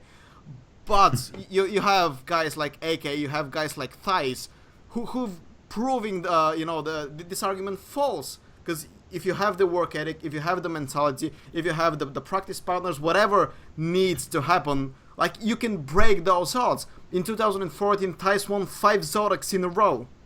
5 fucking Zodacs in a row. And this is kind of like, you cannot tell me, oh, nobody will care. No, it's not like this. I don't see it like this. But I think what happened is everybody saw the lights, the glamour, and if you're not in that lights and glamour, then all of a sudden you're not mattering as much. It's this weird disenfranchising effect, not only on the community, but on the player base as well. You know, they want to get to these big events. They want to get to these things. And the reality is, a lot of these players are very fucking good. But there's only a limited amount of space. So, look, I mean, they're going to get shafted. I'm not denying that there are good players who haven't won a single thing, right, ever. It's not my argument. My argument was, like, if you have a long career, you have a lot of games played. If you're a good player, you will have a breakout. This is the law of large numbers speaking. Like, if you play a lot, even a game that's as volatile as Hearthstone, at some point, you know, this large variance will work in your way, because you will win more games than the worst player. So you will become a good player by winning, which is something actually Shavik wrote in his post, which I recommend that everybody finds it. It's a Medium. He basically echoes a lot of my sentiments, is that, well, winning cannot be denied in Hearthstone, even if you will win some games that you don't deserve, and you will lose some games that you don't deserve. Over many games, the better player will prove themselves. So yeah, and I think as well, like, this year especially, because the way the Championship Tour is being run this year, there are very few excuses anyone that deems himself a pro can make for not making prelims, right? How can you not make prelims if you're a pro? It's unacceptable.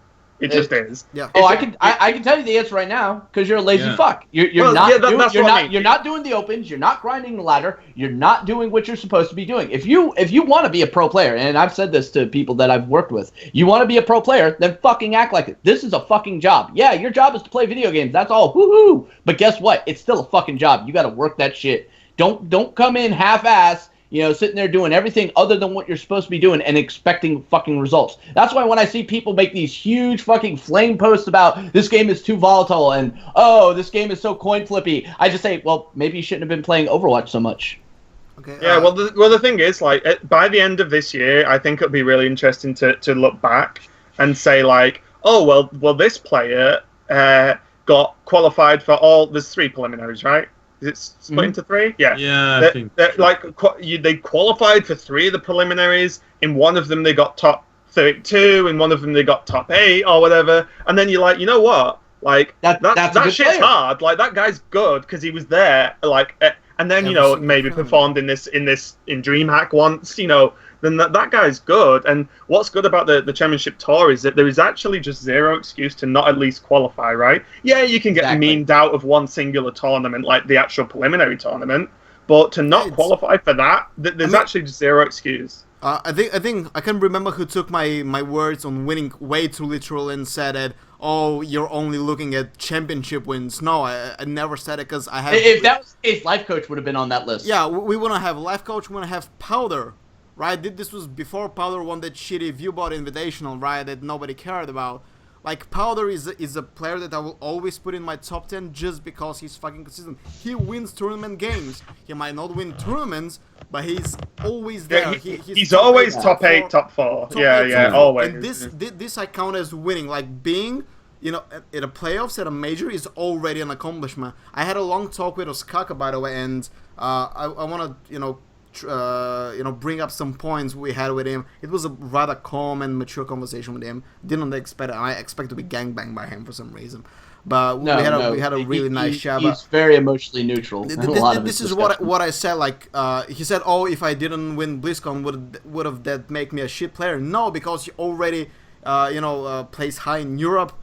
You're at BlizzCon, like top 16 in the world. It doesn't even matter at this point if you win or not. Sure, if you win, you're a bit up on somebody's list because the achievement has its own weight. But if you don't, this doesn't make you shit. It doesn't make, if you lost the TIE series, you're a bad player suddenly or a worse player. It's just like, yeah, you place higher, so maybe you will be lower on somebody's list, but nobody will deny you that you're a good player being one of the top 16 in the world. So again, I'm never talking about winning gold medals. I'm talking about consistently winning tournament games. It's something as well, like I don't really know what the casters, I'll call them, but Frodan, Lothar, Nimsh, the usuals, I guess. It's something we've all talked about, so we've took it on as one of our missions, I guess, is during tournaments to actually emphasize the top 8s, the top 16 finishes as being a result. Because it's fucking in Hearthstone. That's a fucking major accomplishment. I'm not gonna lie. Exactly, and it's something we're definitely working on emphasizing more, because I think in the past it's like, whoever won a tournament, we don't give a shit about anyone else. And it's like, hang on, these guys qualified with the 256 man, exactly. Then they got top 4 in a 32 man. Like, that's fucking hard. Like, shit, these guys are good. There's a reason why this mentality is so prevalent in this portion of esports, is because that's how it is in other esports. You look at like CSGO. Nobody remembers the guys who are at the bottom tier there. They only remember the guy who took home the major. LG for the win. Stefan, you've been quiet the discussion. Do you have anything to chip in on? To comment on pros talking points? The things that Leper and the others brought up. Nah, I don't know. Like, it's also, when it comes to esports, there's always gonna be a certain skepticism against opinion voiced by people who aren't the very best pros. Like, I see it all. It's something I see a lot with my articles, especially because I'm obviously a known name that actually voices my opinion on a known site. So when I look at Reddit on my comments, and especially when I go back, it's like, people has never cared about my opinion, and because I'm not a name, even it doesn't matter how much, and I think that's how it's going to be with a lot of people, that their opinion do not get recognized. If I look at my article from a year ago where I predicted the most problematic cards, will be Savage Roar and Owl.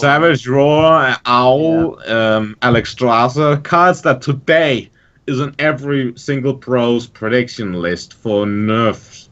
Yeah. And now people care about this, but back then on Reddit, it's like, oh, you pissed in their cornflakes. It's not problematic. That's the kind of comments I got. It's like, and I think that's how it is with any opinion that's not voiced by the very best pros. Like, it's not taken serious because people do not understand the role of an analyst. They do not understand what the guys who are on every single relevant team and spends 10 hours a day analyzing the game.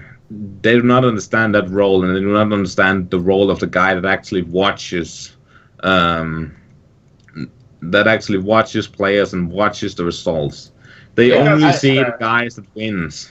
It's just a factor of people talking in extremes, right? If you're not a top end pro, then you know nothing about Hearthstone, which it is a bit extreme for my liking, at least, of a statement. But I also just think like the tournament results and everything is completely fine, and making it through qualifiers into top 8, so whatever, super impressive. But like, I would honestly just like to see win percentages on ladder, because if you think the last 5 days of ladder, anyone who cares should not be pissing about with random decks. No, so then a win percentage over hundreds of games when they should be facing people who are also tryharding. Like, that would be. I'm not saying that should be the be all end all of judging whether someone's good, but that would be well interesting to see, because then you start. I mean, we actually got given some information by Blizzard when we were casting the championship tour. There was obviously private information, but we could half discuss during the cast of win percentages on ladder and things. How many games it took someone to get to legend, for example, and actual win percentages throughout. It wasn't as narrowed down as we would like, so it's like account win percentages, which can be like skewed by so many factors. But if we saw the last 5 days of ladder win percentages, that would be very interesting, because then you see things like, wow, like Ostkaka's win percentage at top level legend is something like 63%, which is actually really good, right? Like that's fucking phenomenal. Good. I'll tell you right now.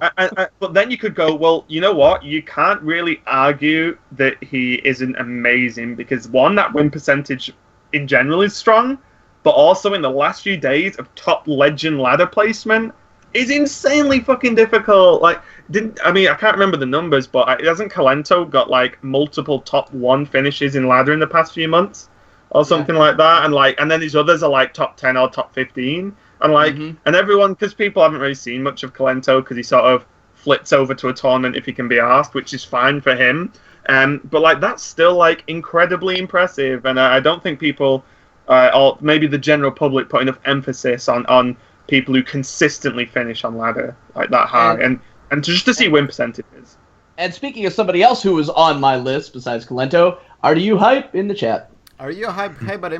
I'm hoping you're enjoying the show. But I had another beef with Modern Leper's point, and all the things that the pro players stood behind is that they're going for this intuitive judgment, something that Shavik also talks about in this post, and this is something that extremely unreliable and not subjective. It's also super prone to bias, which is something like Raven, you touched about just a bit when you were talking, and earlier. But again, I can never take the opinion of a serious opinion if it's not backed up by something.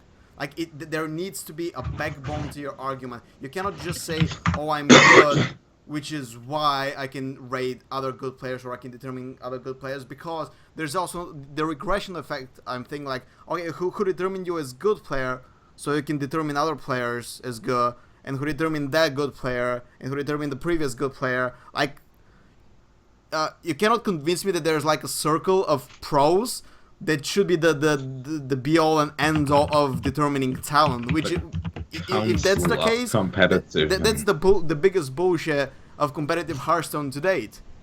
I actually kind of agree with you, because if you want to like give an analog to it, that would be like, only the rich people in a country decide who gets to run that country. That's just a bad mentality to take in any situation. So if only your talented people can judge who the other talented people are, well, then that creates this weird sort of, well, I don't even know what the word is, but it's just bad. I know it's a bad scenario. So I agree with you in some aspects, but I also still think that you undervalued a lot of these players.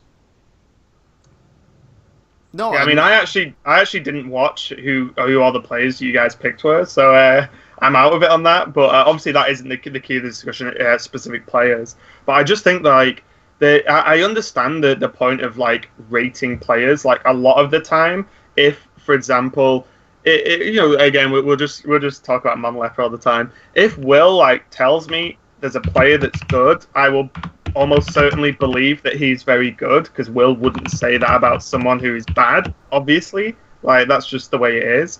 And then there's a lot of people like that where I'd respect that kind of opinion, of course. Sure, but it's still subjective. What if Zizo says, "Oh, this player is shit"? Yeah, well, I was going to say... That's all we got to say. Well, the thing is, like, if Sixo says there's a player that's shit, yet this player has finished multiple top 50 legend finishes, won whatever, won multiple tournaments or open cups, then you know what? He's probably not shit. Like, that's just untrue. Let me give you the definition of shit, right? You're very have a very good counterpoint that I want to make, because I've talked to a lot of pros, and one of them, I will not name names. They said Thais and Rado were really bad players, and they were only good because they were grinding a lot. This was earlier in their careers. Oh, I know who said that. No, we are talking about Thyssenel, the 5-time Zorak winner and player of 2015 in our rankings. Now, this guy was, according and to currently some, ranked 1. Yeah, and like I don't even want to bring in Gauser rankings in this. Like some like one of, it's coming from a very respected name that again I will not name. He's saying that well Thais was bad player and Rada was bad player. And this was in the time when Thais and Rada were winning a lot. And Thais, by the way, still is. So, like... Yeah, I mean, to say that about Thais especially is kind of weird, because I think he's just universally accepted as one of the most consistent players across Hearthstone ever. So that's kind of weird to come out with a comment like that. But that's the issue, isn't it? People are petty jelly little bitches. But that's the issue, isn't it? Like... Yeah, you can't purely rely on someone's opinion. Like, you just can't. Exactly. You just can't. This is the whole point I'm trying to argue against Leper, and I'm not saying he's a bad player, I'm not saying he's a good player, I'm not saying he's the best in the world, but his argument relies too much on subjective opinions. Like, even if good players are better at recognizing talent, they're not by any means the only ones who can do this. But anyways, I think like as I said, I had a chat with a Skak. I think like on the same day, and we talk long and hard. And I think that there's like a core misunderstanding in what pros and journalists define as good players, right? And this is basically something that hit me at the very end of the conversation. I'm not sure if I expressed it on social media. I can't remember anymore. But I think like when pros talk about when they talk about a good player, they think about the player like as a player, if you get what I mean, like just this entity. Like they look at mechanical skills, building and playing lineups,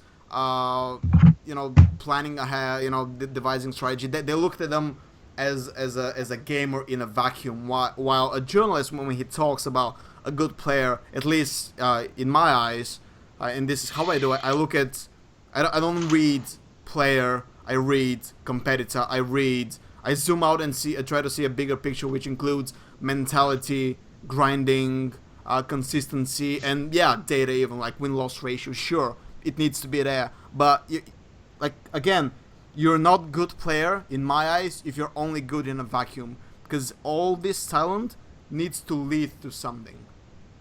Okay, right? well, how about this for a takeaway? If people are giving you shit and saying that you're not this great player, maybe that's just an indication to step your game up. Prove them wrong. I mean, there's nothing more satisfying than taking, criticism from somebody and then turning it on them going, hey, remember when you said I was this? Go fuck yourself.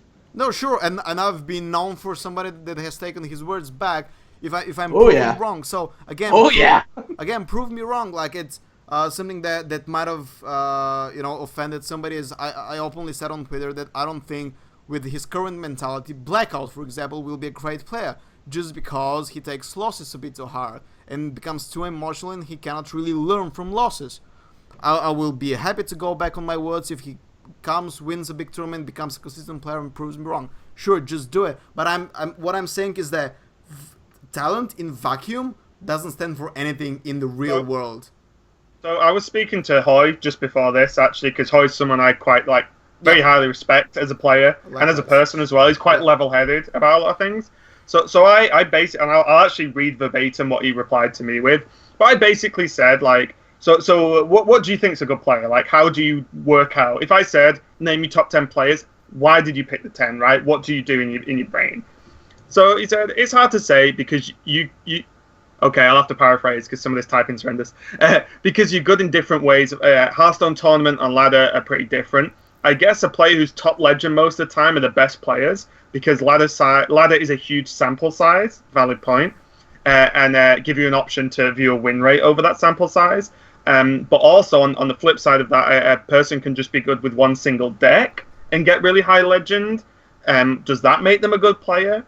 And then he said, oh, also, I think Oskaka is the best player in the world because if you watch him play, he actually is aware of so many intricate things and makes so many intricate plays that he's an amazing player. So then there's multiple facets of there's ladder, there's tournament, but then there's people who are may not have ultimate results, although Osaka's a bad example because he's the current world champion, but also people who actually play the turns, you know, in very intricate ways. They might still lose because it's Hearthstone, but they're extremely good at the game itself. Do you know what I mean? So there's multiple facets on how this can even be judged, and I think before anyone can work out who these best players are, as you've said, Nydra, then like you need to work out what that best player is and pick a definition. And I agree with you, Nydra, that like the definition shouldn't rely on one single thing. It should be like a best overall Hearthstone competitor, which has multiple layers in it, which isn't easy to actually define. What I'd like to see is actually this, and this is actually a pretty cool idea. So we've got the pro players saying, you know, like you guys aren't really qualified to judge this. We've got us saying, well, you're not really qualified this. Well, no, I'm not saying they're not qualified. I'm not saying they're not the only ones qualified. Not the only ones qualified. My bad. Bad paraphrasing. Where's their list? Show us what you got. Yeah, it's. Anyway, by the way, I'd like to see where they rate people. You know, I mean, it's easy to cast arrows and barbs at us for having an opinion, but are you putting yourself out there and having that opinion seen? No, because you're not going to do that because you don't want to hurt anybody's feelings, and you got to work with these people. So you guys can be angry at us all you want, but at the same time, I don't see you doing the same thing. You know what the problem is, though, and this is going to be a paradox in itself, right? Yeah. So, if there's a pro player list, so say we get 50 pros, right, that make these lists, and then you do whatever maths you need to do, or no, that's completely unimportant. These 50 pros make this list, and you get the list, right? The issue happens of who decides who the 50 pros are that make the list. Oh my god! It's like... Yeah, exactly. How does this ever work? Again, this is the issue I had at the start. Like, who decides who is in this good players club that decides who good is, right? Who polices the police? Yeah, who polices the police, right? It's I don't know, man. It's Mortal Leper is in chat and typing curiously, saying he can explain why. But yeah, it's I'm not calling in people, guys. It's I don't want to have Skype crashing. I don't want to have cams being fucked up. I want to have a good show that's on there so you guys can enjoy. If the pros want something to share, there are always comments, Twitter, Facebook, Reddit, social media, address it any way you want. We are not afraid of meeting your opinions. Just I'm not gonna call in people, guys. Not even Toast, who's begging me to bring her in, just because. Oh yeah, she wants to kick my ass again.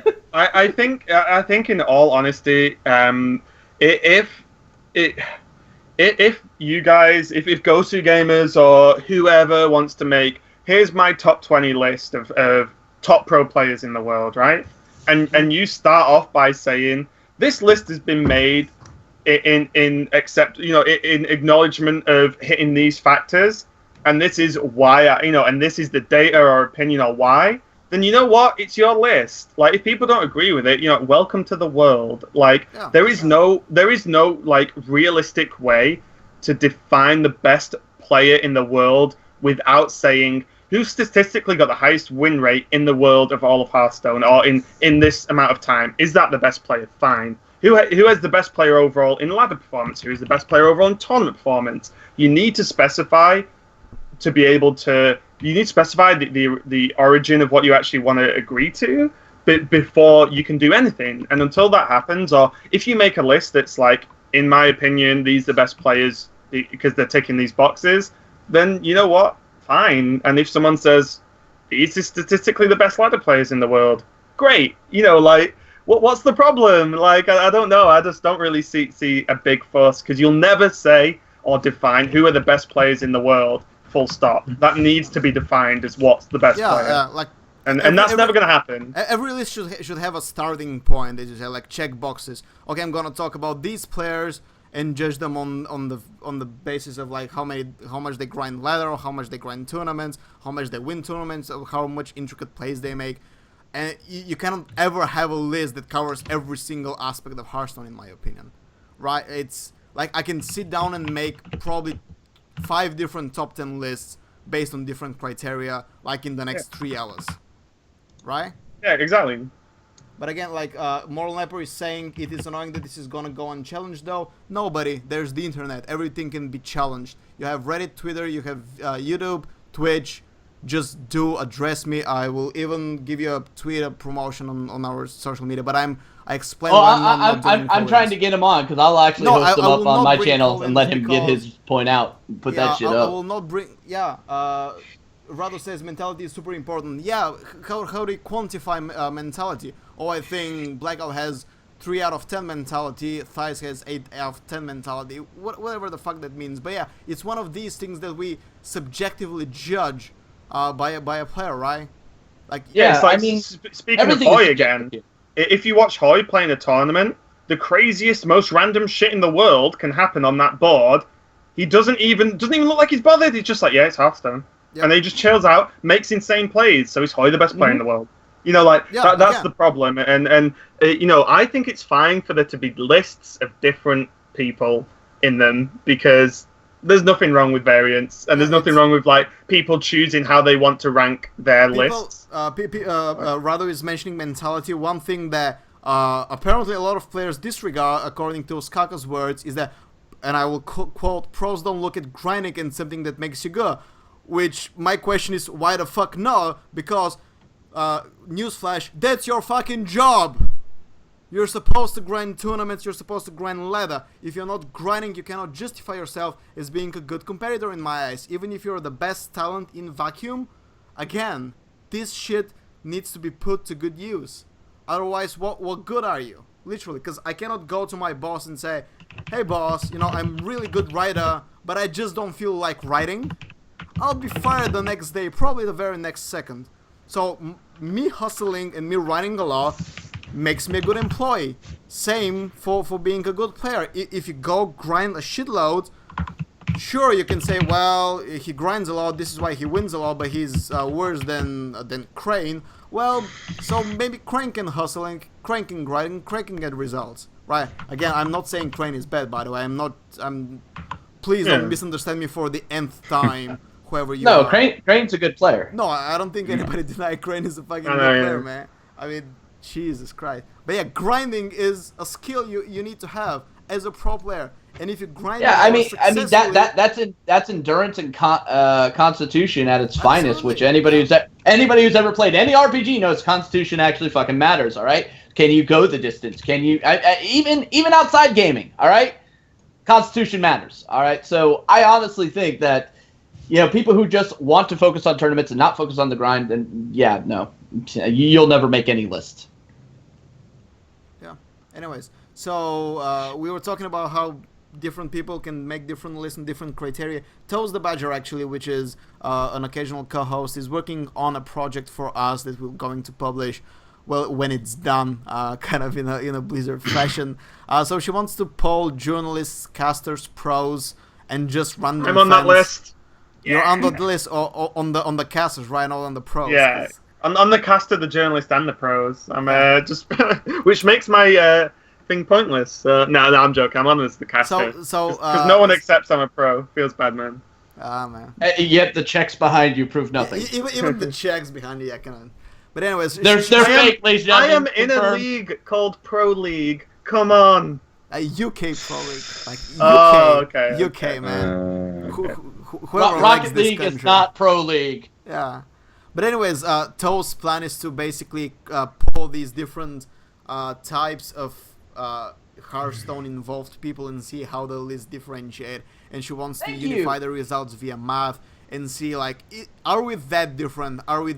Are pros the only one that can, recognize talent, or maybe journalists know it too, maybe casters know it too, maybe even the average Redditor might have a good idea. So we'll see. I have probably one of the more interesting things we'll work on and publish this year, just because I think it's quite an interesting topic. I understand and I admit that there's fundamental differences in our arguments that they will never meet. Right, I will never go back on my argument and my statement that tournament results, consistency, mentality, work ethic, etc. define good player as much as pure vacuumed talent. Right, I will never go back on it. I might be stubborn, I may be wrong, but it's still something that I worship basically as an esports journalist, man, because the history remembers the winners. History remembers the greatest are the guys that win the most. That's a fucking fact. I mean, this isn't something you could just put up as a giant poll on Reddit like Toast was talking about, because people will pick the popular. You will see Forsen and fucking Kripparrian at the top of that list. Yeah. No. Yeah. What I'm saying is that Reddit will. No, it's Toast will say. Toast saying that Reddit will pick the popular press. Yeah, that's probably going to happen. This is why we have 5 fucking categories. Just different kinds of people being polled. So we see where do we stand on who the best players in the world are. But oh man, yeah. Yeah, and just going off what Radu just said then, so many people get overhyped based on tournament results, and that's true to a certain extent. But in all honesty, the thing that I'm probably most hyped about is something we discussed earlier, like a player like Powder, who's just always there. He's just always that top 4, top 8, and that's results, so good. Right? Yeah, exactly. But what I think the issue is that getting hyped over only first place finishes is one of the big problems. But yeah, but I don't think these players have really lived on for a long time, right? Because let's look at a guy like Nesk who just won Insomnia. Like, if he doesn't do good in another tournament, he will be forgotten pretty quickly. I'm not. Yeah, he'll be labeled as a one-hit wonder, and people will move on. That's just the way, the nature of the beast. We were talking about Hoy. Hoy was in the exact same position after Vagan, right? He was a winner of a major. Everybody was talking about him, and everybody was worried. Oh, is he a one-thing wonder? And then he continued to prove himself that nope, he really isn't. And he kept winning, and he kept placing high. Mind you, he did have a little drought there in between, but he recovered very nicely. He did. And there's been lots of players like that. Like Orange. Initially, Orange came out fucking like gangbusters, and then drought, and then came back again. So just because you may not put up an immediate result right away does not negate your value. So don't that should never be a criteria in anything. But if you haven't put up any value in like well over a year, you kind of got some problems, guy. But anyways, anything to close the topic, guys? Final words on the topic? I love you all, even though you're all bastards. No, I think honestly we've covered pretty much. But like in a summary from me at least, there's so many facets to decide on what a good player is that they just need to be defined before any lists are done. And if they are defined, then I don't see anything wrong with any list built in that way. And also, lists are still opinions, right?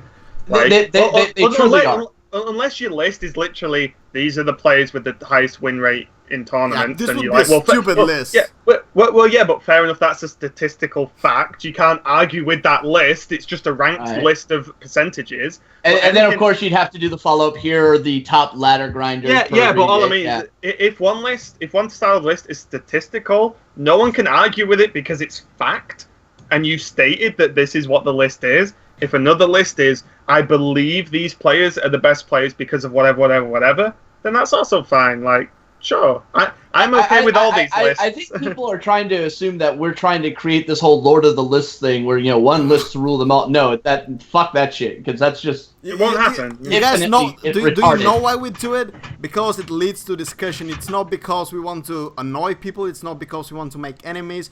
It's not because we want to say Blackout and Zizo are shit players or anything like this. It's not to hype anybody. No, we don't need a list to say those things. We do that freely on any given fucking Monday or Tuesday. Love talking about rankings. This is why we do Ghost Awards, just because it's a talking point. Don't get me started on your Go-To Award lists, Nydra. Why? Don't thank you. Get me started. Up and coming casters. Fuck you, Nydra. Fuck you. I was waiting for it. Vox Populi, Vox Day, my friend. I personally did not vote for you. So. Stefan, final words from you? No. Nothing. I'm tired and I've been working on exams all day, so... Okay, we'll let you be silent. Well, guys, thank you for the show. Again, sorry for anybody who wanted to be on the show, like as a voice or as a camera presence. The only reason is that Skype and Stream and Twitch and OBS crashed 5 times during the last episode, which is why we don't have it anyway, so I'm not risking anything like this happening ever again. So if you want to blame anybody, blame Microsoft for their shitty client. Actually, blame yourself because I know why your client keeps fucking up. Why? Because you keep going to all those Bulgarian bestiality sites and then you get your shit loaded with malware and spyware and it just fucks up your system, that's dude. Exactly what So, happens. Nydra, Yeah? can I make a request? Yes. That you do host Modern Leper after this, because he wants to do like a chat on his stream, like as a Sure. response, which can be recorded, which is fine. Oh, shit. Yeah. I think that's actually the best way to do it, because then he can just state his point, and people who want to watch can watch. People who want to watch later, I'm sure, can look at the VODs and stuff. So I think that's pretty okay. Yeah? No, of course. I am not opposed to people's opinions, right? Because this is my fucking job. I'm not censoring Modern Leper because like, how could I, man? He has all the social media. I mean, if you weren't gonna do this, I was gonna do something for him because, in all honesty, he has an opinion and it should be fucking heard and have counterpoint to it. But now I can just make fucking popcorn and watch you fucking sweat like you made me sweat, bitch. Right. This is what I'm totally going to do and not go to bed after the show. That's gonna sweat there for 2 hours again. I mean, of course he deserves a podium. He's actually the guy that started the whole discussion with a tweet. I know it kind of feels like bashing on him, but it's really not the case. I just find the topic and discussion interesting. This is why I'm bringing it up. Even though I kind of promised that I'm gonna leave it because I was getting really tired after all the ping ponging of ideas, last week. But anyways. It's been like 2 hours. Oh, on the dot. Yeah, this was the show for tonight, guys. I hope you enjoy the conversation. Go watch Modern Leper express his opinion. Meanwhile, give us a follow on social media. You can find Raven at RavenHSUK. You can find Stefan at Sumadin. You can find Chiv at LG_the Chiv, and myself at GG Nydra.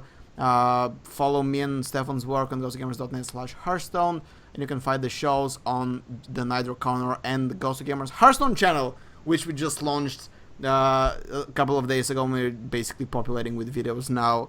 The show will return next week. I'm not sure what date because I'm going on vacation for the first time in fuck knows how much. Like 4 months. Oh, by the way, happy birthday, Innervated. Yeah, happy birthday to us! Hey. Woo! I should have had like a candle with a cake or something. Yeah, we had no Logan. We had this is such a shitty birthday, I man. have like a strong bow cider. Does it work like a candle? That's a good cider, man. That's a good cider. Can I make something with my phone?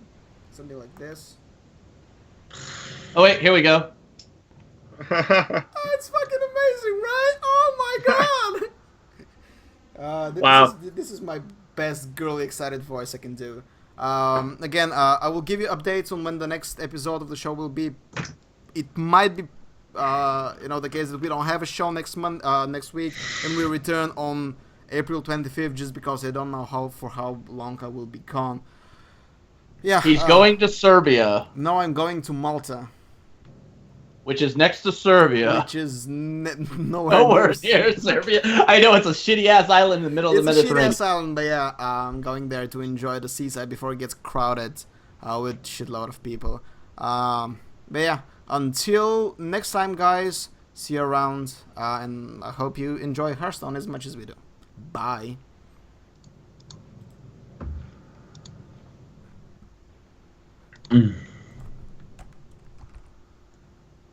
This ought to be fun. I want to watch this shit. I want to watch this shit.